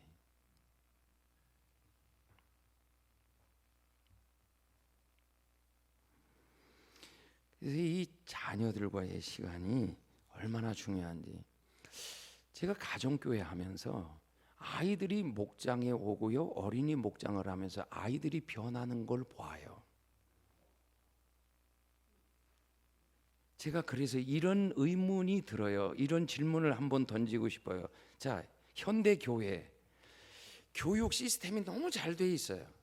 유치부도요, 나이별로 몇 세에서 몇 세까지, 유치 1부 몇 세에서 몇 세까지, 유치 2부 몇 세에서 몇 세까지, 유치 3부, 그다음에 그 초등학생도 1, 2학년, 3, 4학년, 5, 6학년. 그런데 그렇게 체계적인 교회 학교 애들 변합니까? 요즘 교회 교육을 통해서, 교회 학교 교육을 통해서 애들 변해요? 그런데 시스템은 잘 돼 있잖아요. 프로그램은 좋잖아요. 핵심 애들 변하느냐 이 말이에요. 본래 주님이 의도하신 교회는 아이들과 어른들이 같이 모이고 같이 섬기고 같이 하면서 어른들을 통해 보고 배우도록 하나님 그렇게 하신 거 아닌가? 근데 현대 교회는 다 시스템으로 만들어 버렸어요. 결론, 변화가 있느냐 이거예요. 애들 변화돼요? 교회 교육이 무슨 애들을 만들어 놓는 거예요? 교회 교육의 목적이 뭐예요? 요즘에 그래서요, 이거 어른들과 같이 예배 드려야 되는 거 아니야? 애들 예배 따로, 그게 아니라, 그래서 1년에 몇 차례는요, 유치부, 유년부 다 포함해서 전교인이 같이 예배 드려요. 이번 성탄절에도 그렇게 예배 드렸어요. 시끄러워도요. 어떤 장로교회는 애들이 떠들면요 막 난리가 납니다. 근데 제가 생각을 바꿨어요. 우리 아버님이 형님 결혼하고 난 다음에 손주들이 태어나니까 교회 집안이 애들 소리 때문에 시끄럽잖아요. 그런데 너무 좋아하셔. 하나님도 그러시겠구나. 온 가족이 함께 하나님을 예배할 때 애들이 철이 없어서 뭐 좀 그럴 수도 있지요.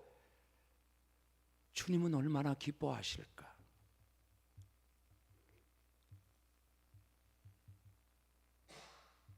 세련됨은 있는지는 몰라도 감동은 없어요. 시스템은 좋은데 변화는 없어요. 고민해 봐야 되지 않을까. 그래서 그럼 자녀들이 없는 목장은 어떻게 하느냐? 그때는요 나눔 이런 거 못 하잖아요. 결혼하고 군대 가고 유학 간 자녀들을 위해서 축복 기도를 해줍니다. 자녀들이 없는 목장이라도 자녀는 다 있잖아요. 함께 살진 않아도 그 자녀들을 축복해요. 임신한 그 태 속에 있는 아이 하나만 있어도 축복해 줍니다.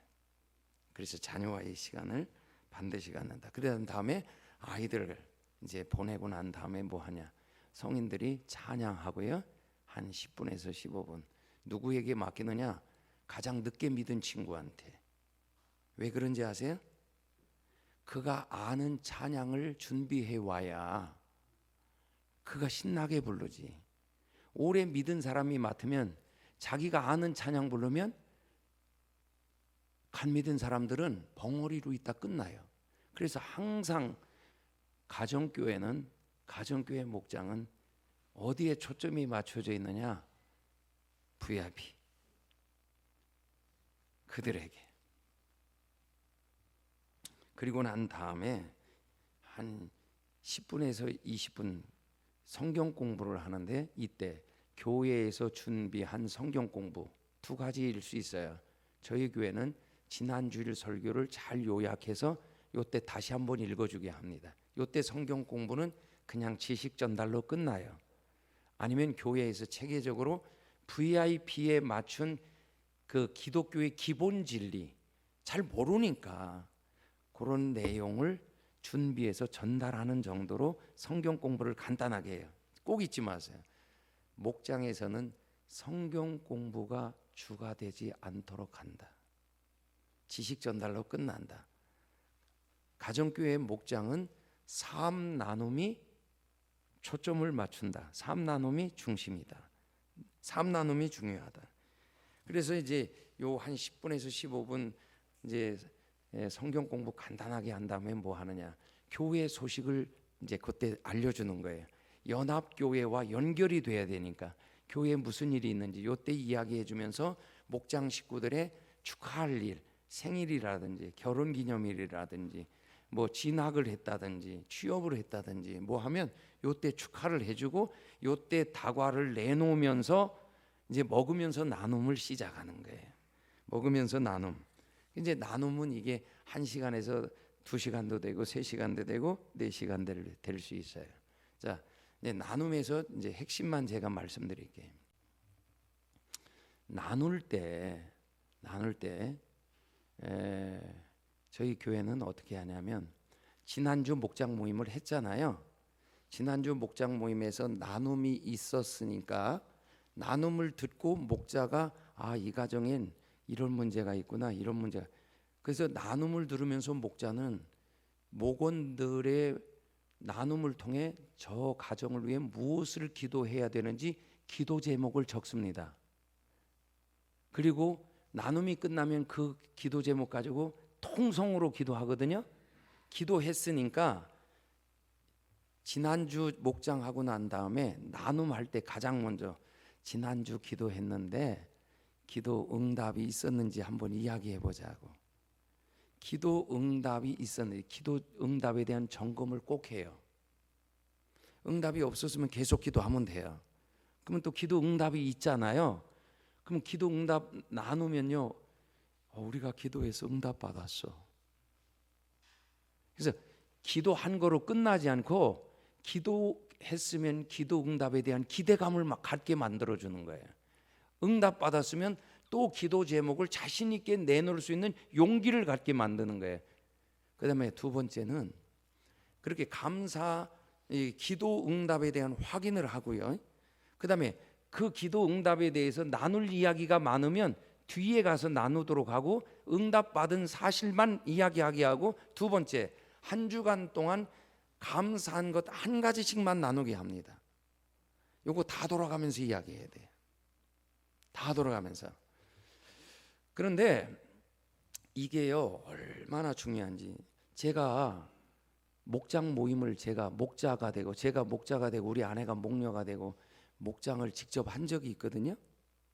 근데 은행 지점장 부부가 저희 목장에 오게 됐는데 첫날 왔을 때 다른 거 안 하고 다른 나눔 안 하고 기도 응답 확인하고 그다음에 감사 나눔을 하나씩 이야기하고, 이 지점장 형제한테 이제 형제 좀 이야기해 보세요. 감사한 것 좀 이야기해 보세요. 왜 이렇게 이야기하고 VIP로 이야기하게 만드냐면, 형제님 좀 자신 이야기해 보실래요? 그러면요 대부분 말을 안 해요.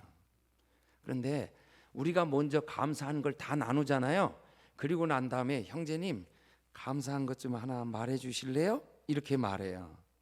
그럼 뭐가 감사하다고 입을 열잖아요. 자, VIP가 오면 입을 열게 하는 게 굉장히 중요하다. 입을 열면요 그 다음에 자기 이야기하는 게 쉬워져요. 근데 놀라운 거, 이 지점장이 이런 고백을 하더라고. 목사님, 제가 지금까지 살아오면서요, 무엇이 감사한지를 생각해 본 일이 한 번도 없어요. 이러는 거예요. 죄송한데요, 제가 다음 주에 감사한 거 적어 가지고 올게요. 그 다음 주에 5가지 적어 왔어요. 그리고는 30분 혼자 이야기하더라고요. 그 형제 목장에 정착. 그래서 감사 나눔은 누구나 다 말할 수 있잖아요. 왜 이렇게 하는지 아세요? 누구든지 자기 이야기를 다 하게 만들기 위해. 근데 감사한 거는 다 말할 수 있잖아요. 근데 아이들이 감사 나눔할 때 엄마들이 울 때가 있어요. 엄마가요, 감기 때문에 너무 힘들어해요. 우리 엄마 감기 빨리 낫게 해주세요. 이런 걸 애들이 기도 제목 내놔요. 어떤 애는 우리 아빠가요, 회사에서 너무 어렵대요. 우리 아빠 하나님 도와달라고 좀 기도해 주세요. 애들이. 그 묘한 느낌이 있다니까요.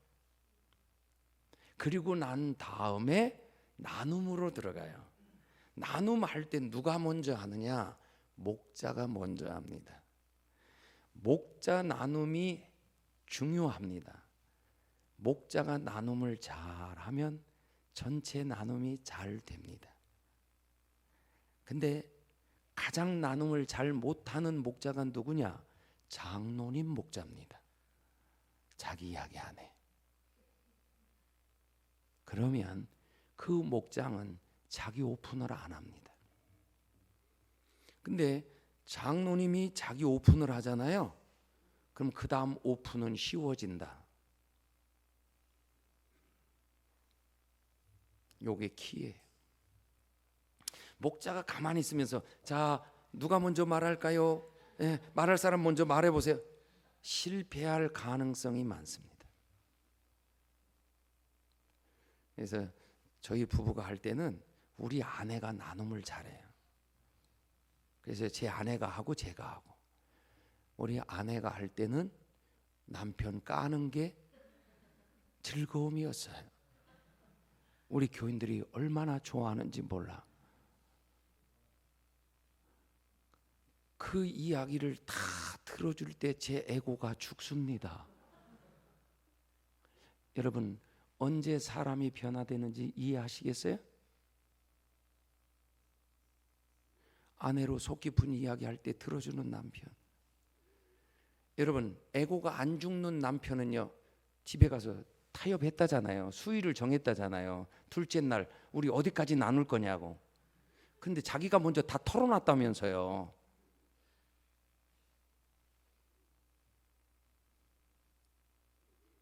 거기서 변하는 거예요. 내 말 못하게 하죠? 에고 때문에, 자존심 때문에. 그거 붙들고 가면 껍데기 신앙생활 하는 거예요. 가면 쓰고 신앙생활 하는 거예요. 언제까지 그렇게들 하실래요? 언제까지? 여러분, 해결되는 게 중요하지. 부부도 회복되는 게 중요하지.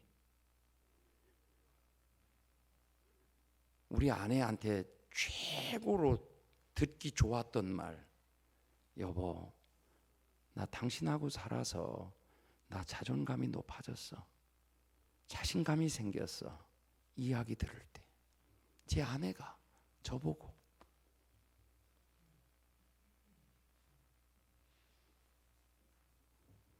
이게요, 목장 아니었으면 우리 부부 이렇게 안 됐어요. 여러분, 부부가 밥 먹으세요. 오늘 속 깊은 나눔하자. 될 것 같아요? 가정교회 18년 하고 지금은 돼요. 지금은 부부가 둘이 밥 먹으면서도 쉽지 않아요. 나눔이에요, 나눔이지.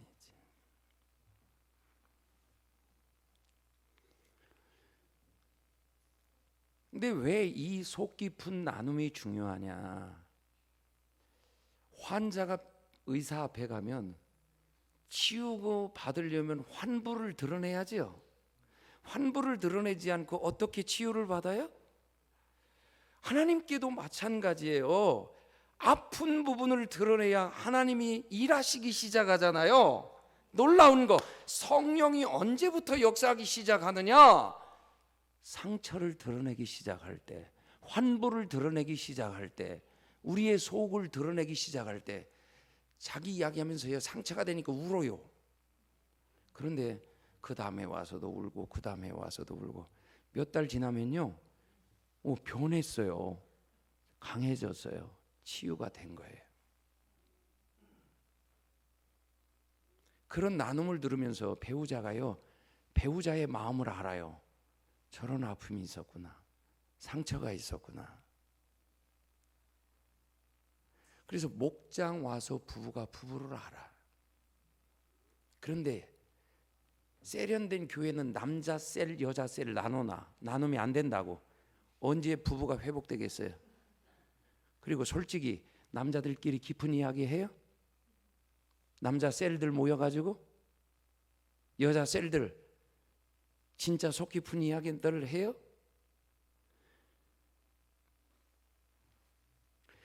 신약 성경이 가족 단위로 모였다고요.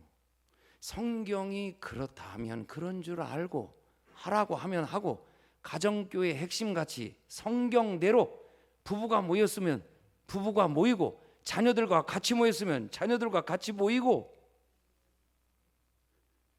세대가요 달라도 괜찮아요. 왜? 어린 아이를 통해서도 배울 수가 있으니까요. 다 우리 생각입니다. 다 나누는 거.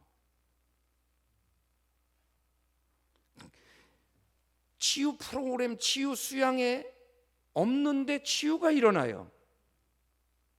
이렇게 1년 지나고 3년 지나니까요, 우리 영의 목녀가요, 지금은 넉살이 굉장히 좋아진 거예요.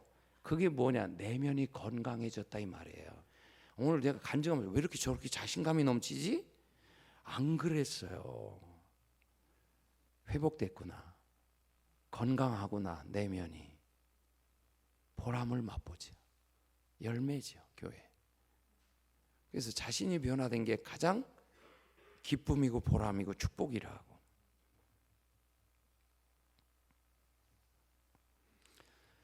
가면 쓰고 신앙생활 많이 합니다.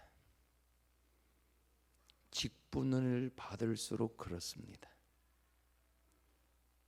그래서요, 가정교회 하니까 여기 아들 있잖아요. 아들을 이젠 아빠를 존경한대. 여기 나온 목장이 있잖아요. 아버지가요, 술 엄청 좋아하는 목자였었는데 우리 교회 만나고 술 끊고요, 목자 목녀 하는 부모를 보고 두 아들이 여기 위에 여기 분가시켜준 목자 목녀, 그 부부 아빠 엄마를 보고 두 아들이 우리 아빠 진짜 변했네, 아빠 존경해요. 여러분, 자녀들로부터 받는다, 존경한다는 말을 들어요. 애들이 말은 안 하지만 우리 아버지 아니야.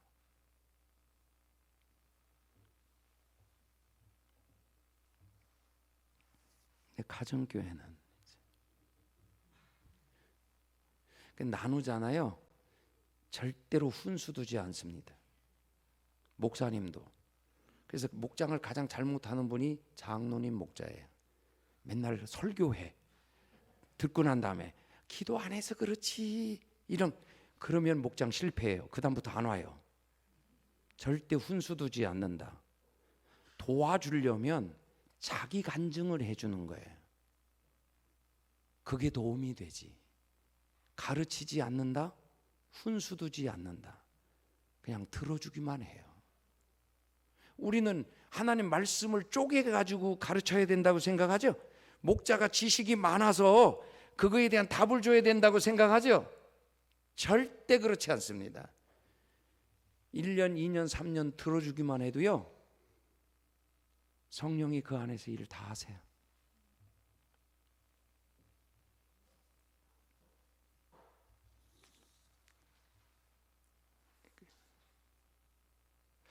왜 이 속 깊은 이야기가 중요하냐?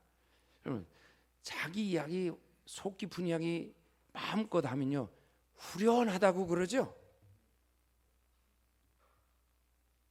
이게 치유되기 시작하는 거라니까요. 거기까지 가야 돼. 그리고 깊은 나눔을 해야 서로가 어떤지를 알아요. 그래야 기도가 나와요.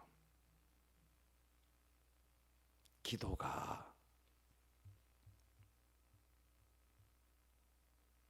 그때 기도는요, 아까 그랬죠. 목원들이 잘 되면 절대로 시기하지 않는다고. 그래서 로마서 12장 15절인가 우는 자와 함께 울고 웃는 자와 함께 웃는다는 게 목장에서 이루어져요. 이런 가족 공동체가 되니까요, 남의 자식이 잘 되는 게 내가 잘 되는 거예요. 진짜 기뻐해 줘요. 그러니까 이렇게 문제를 알아서 같이 기도할 때 기도가 어떻겠어요? 그리고 이렇게 깊은 나눔을 통해서 문제를 알고 기도할 때 그냥 마무리식으로 기도하지 않아요. 한 가정 한 가정을 놓고 간절하게 기도합니다. 주님 말씀하셨어요. 내 이름으로 모인 두세 사람이 모인 내 이름으로 모인 두세 사람이 모였어도 내가 거기 있다고. 근데 어설픈데 파워가 있어요. 가정교회 목장이 성령이 임재하셔요. 달라요.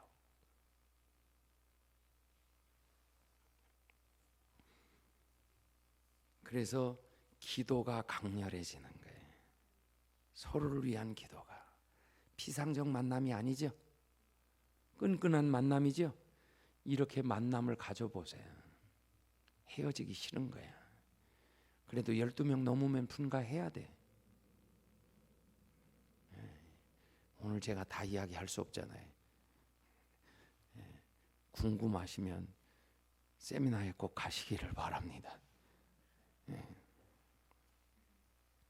그렇게 해서 나눔이 끝난 다음에 간절하게 중보기도.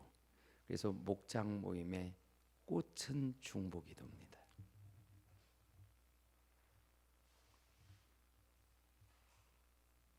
중보기도.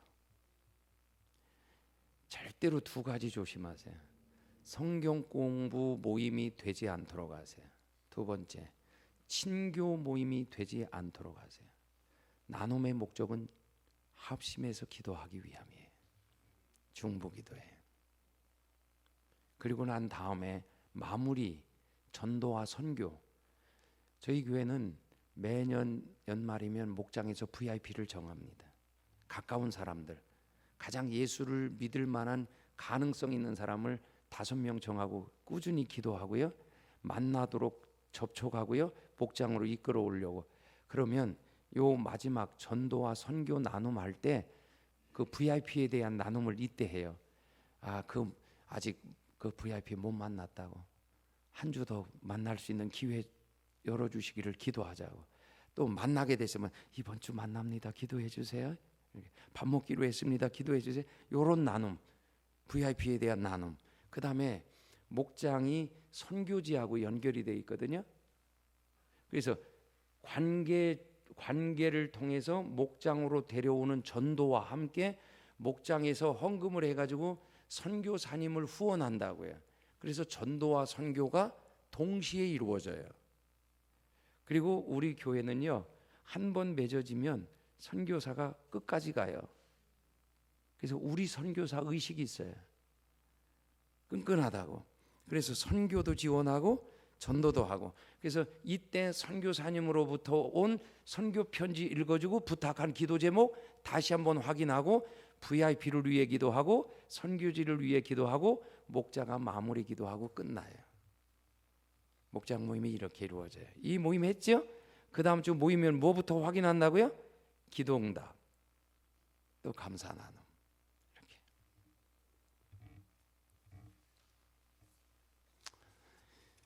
뭔가 20년 동안 목장 모임 하셨는데 우리 꿈꾸는 교회가 하는 목장과 좀 차이가 있어요? 예. 새누리 교회가 신약 교회 회복을 놓고 고민하고 있다는 것만으로도 제가 기뻤습니다. 그래서 달려왔습니다. 몇 년 전에 아마 부탁을 했던 것 같아요. 근데 제가 이때는 저희 교회 3주 특세가 있어서 시간이 안 된다고 했던 것 같아요. 그래서 이번에는 이렇게 신약 교회에 대한 회복에 대한 열망이 있는데 제가 우리 교회 새벽 기도를 줄이고라도 와야 되겠다 결심하고 제가 오게 된 것입니다. 제가 새 타임으로 이야기해가지고 가정교회 다 이야기할 수가 없어요. 가장 중요한 것만 제가 말씀을 드린 거예요. 그런데 이렇게 신약교회 회복에 대해서 깊이 고민하는 교회들이 많지 않아요. 제가 그게 좋아서 왔어요. 기대감을 가지고. 그래서 오늘 이제 제하고 우리 여몽의 목녀 간증을 들으시고 가정교회 들어보니까 뭔가 우리와 좀 다른 점도 있고 좀 더 성경적 신약 성경적인 교회에 조금 더 가까이 간 것 같다 이렇게 공감하신다면 오늘 좀 이런 결심 한번 해주실래요? 오늘 여기 나오신 분만이라도 가정교회는요 하시겠다고 하면 할 수 있도록 도와주는 시스템이 많습니다. 교회들에게 목자 좀 보내주셔서 간증 좀 할 수 있게 해주세요. 얼마든지 보내줍니다. 목사님들이 와서 가정교회 부흥에도 인도해 주는 것도 있고요. 목사님들을 위해서는 목사님들을 위한 목장 모임이 한 달에 한 번 공식적으로 있어요. 대전에도 지역이 5개 있다고 그러더라고요. 목사님 다 다녀보시고 마음에 드는 데 가시면 돼. 목사님들이 똑같이 모여서 가정교회 나눔을 합니다. 그 다음에 목사님들을 위한 세미나 있고 평신도를 위한 세미나 있고 목회자를 위한 컨퍼런스가 봄과 가을에 있어요. 목자들을 위한 목자 수련회가 있어요. 그래서 계속해서 가정교회에 대해서 또 듣고 무엇이 부족했는지 어떤 시행착오가 있는지 점검하게 만들고 또 다시 배우고 도전하게 만들고 하는 시스템이 많이 있거든요.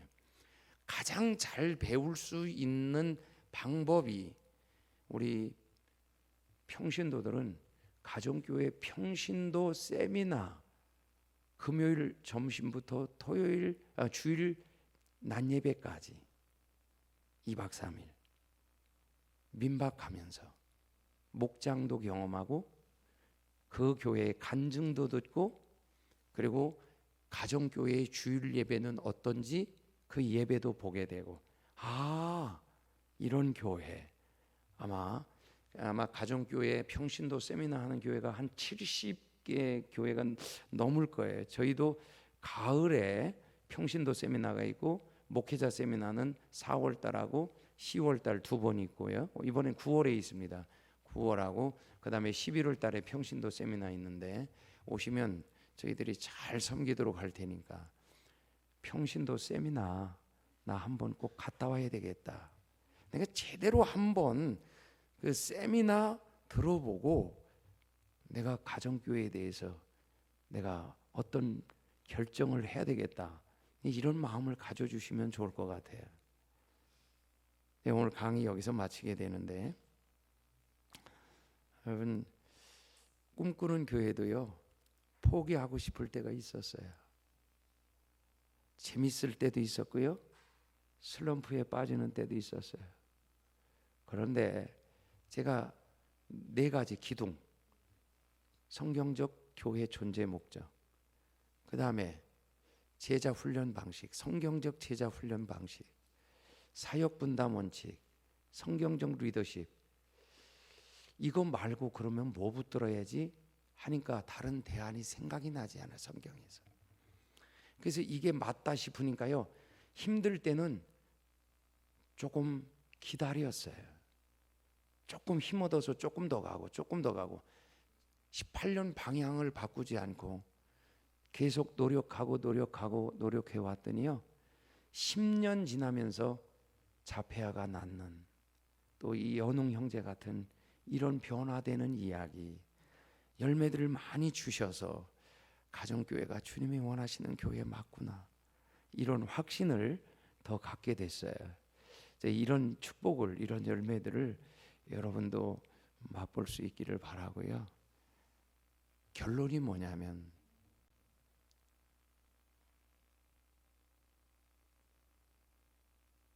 순종에 있어요. 사시겠냐고, 말씀대로 사시겠냐고, 살려고 하는 거예요. 하나님 말씀대로, 교회 존재 목적대로 영혼 구원할 제자 만들려고 순종하는 거고, 보여줌으로 제자 삼으려고 목자 목녀들은 목원들 앞에 때로 막 그냥 쏟아내어도요 다 참으면서 주님 생각하면서 섬기고, 그게 뭐예요? 말씀대로 살려고. 핵심이 그런 사람들이 한 사람, 두 사람, 세 사람, 네 사람 많아지니까요 교회가 변화되기 시작해. 지식으로가 아니에요.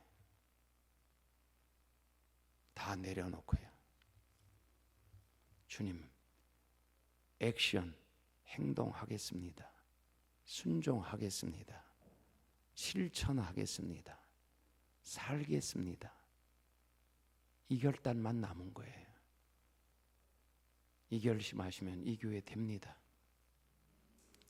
여러분은 이미요 많이 이게요 밭이 준비되어 왔어요.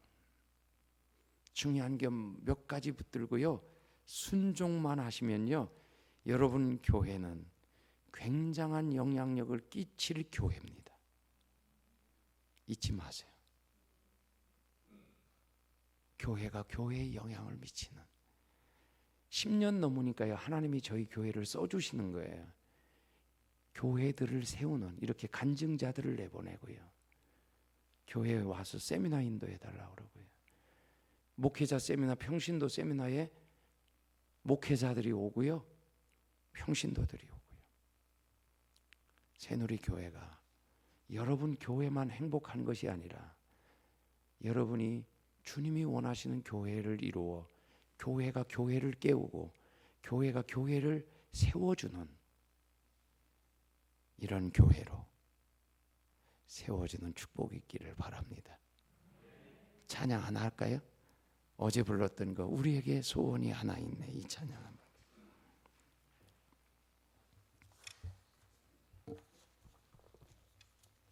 우리에게 소원이 하나 있네.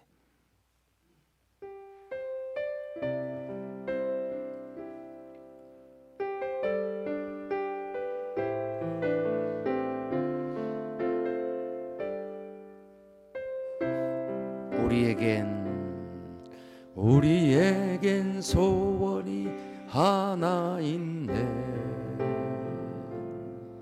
주님 다시 오실 그날까지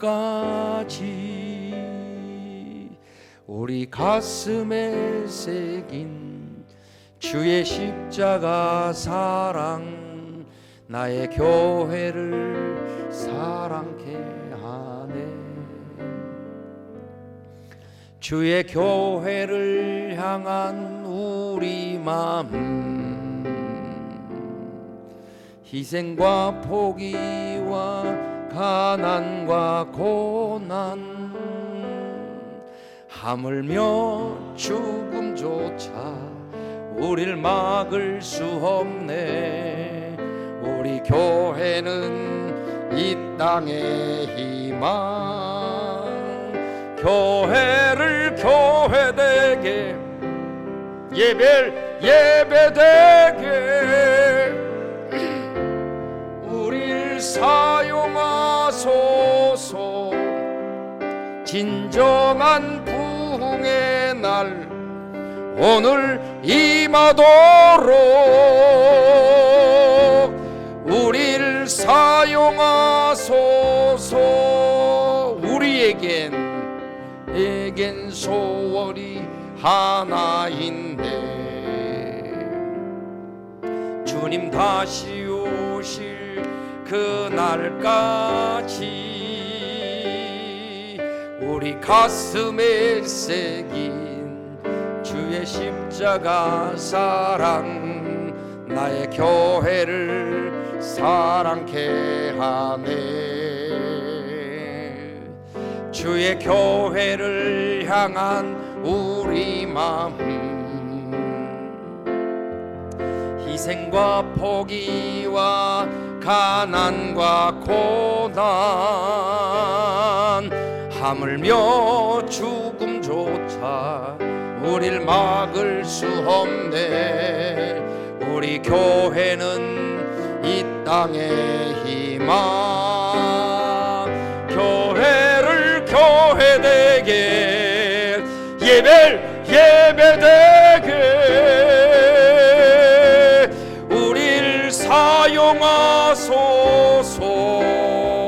진정한 부흥의 날 오늘 임하도록 사용하소서.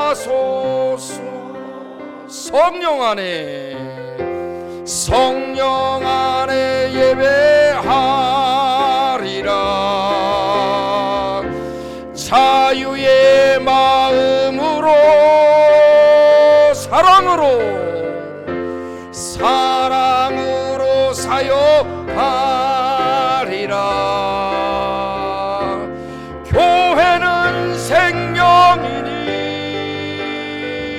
교회를 교회되게 예배되게 우릴 사용하소서. 진정한 부흥의 날 오늘 임하도록 사용하소서.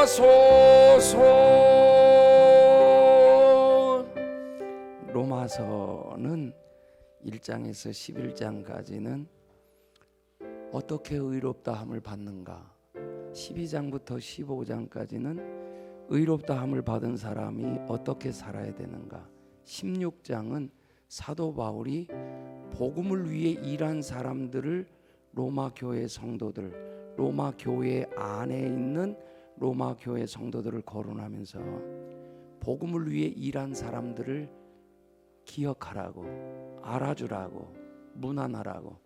로마서 16장에 나온 사람들은 복음을 위해 자신을 다 희생한 사람들이에요. 왜 로마서에다가 이걸 써놨을까? 결론이 뭐냐? 희생한 것만 영원히 남는다고. 복음을 위해, 주님을 위해 희생한 것만 영원히 남는다고. 그 희생하는 게 뭐예요? 십자가 지는 거예요. 십자가는 죽는 거예요. 십자가는 자기 희생하는 거예요.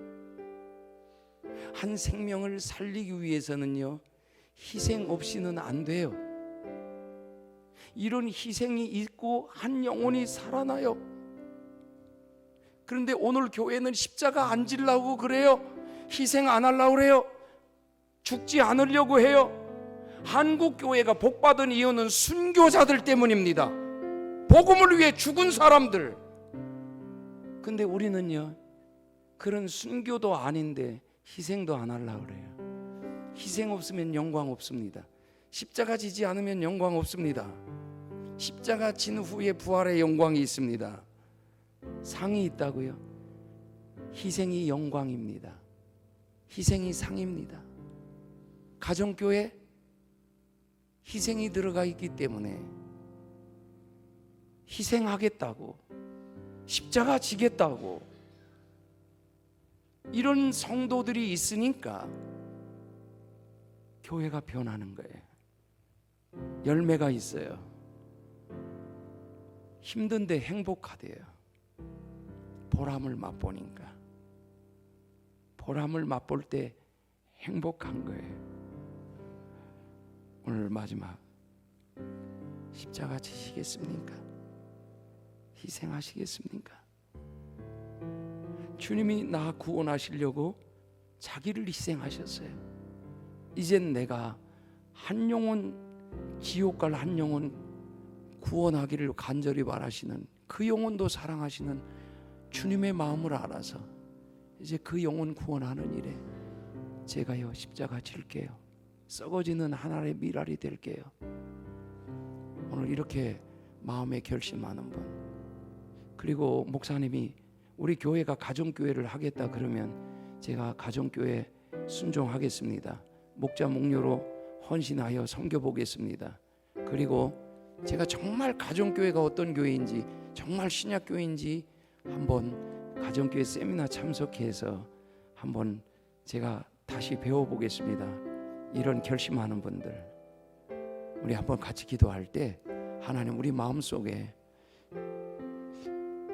주님이 원하시는 교회 세우는 일에 우리 가슴에 불을 주세요. 다 같이 한번 기도하겠습니다.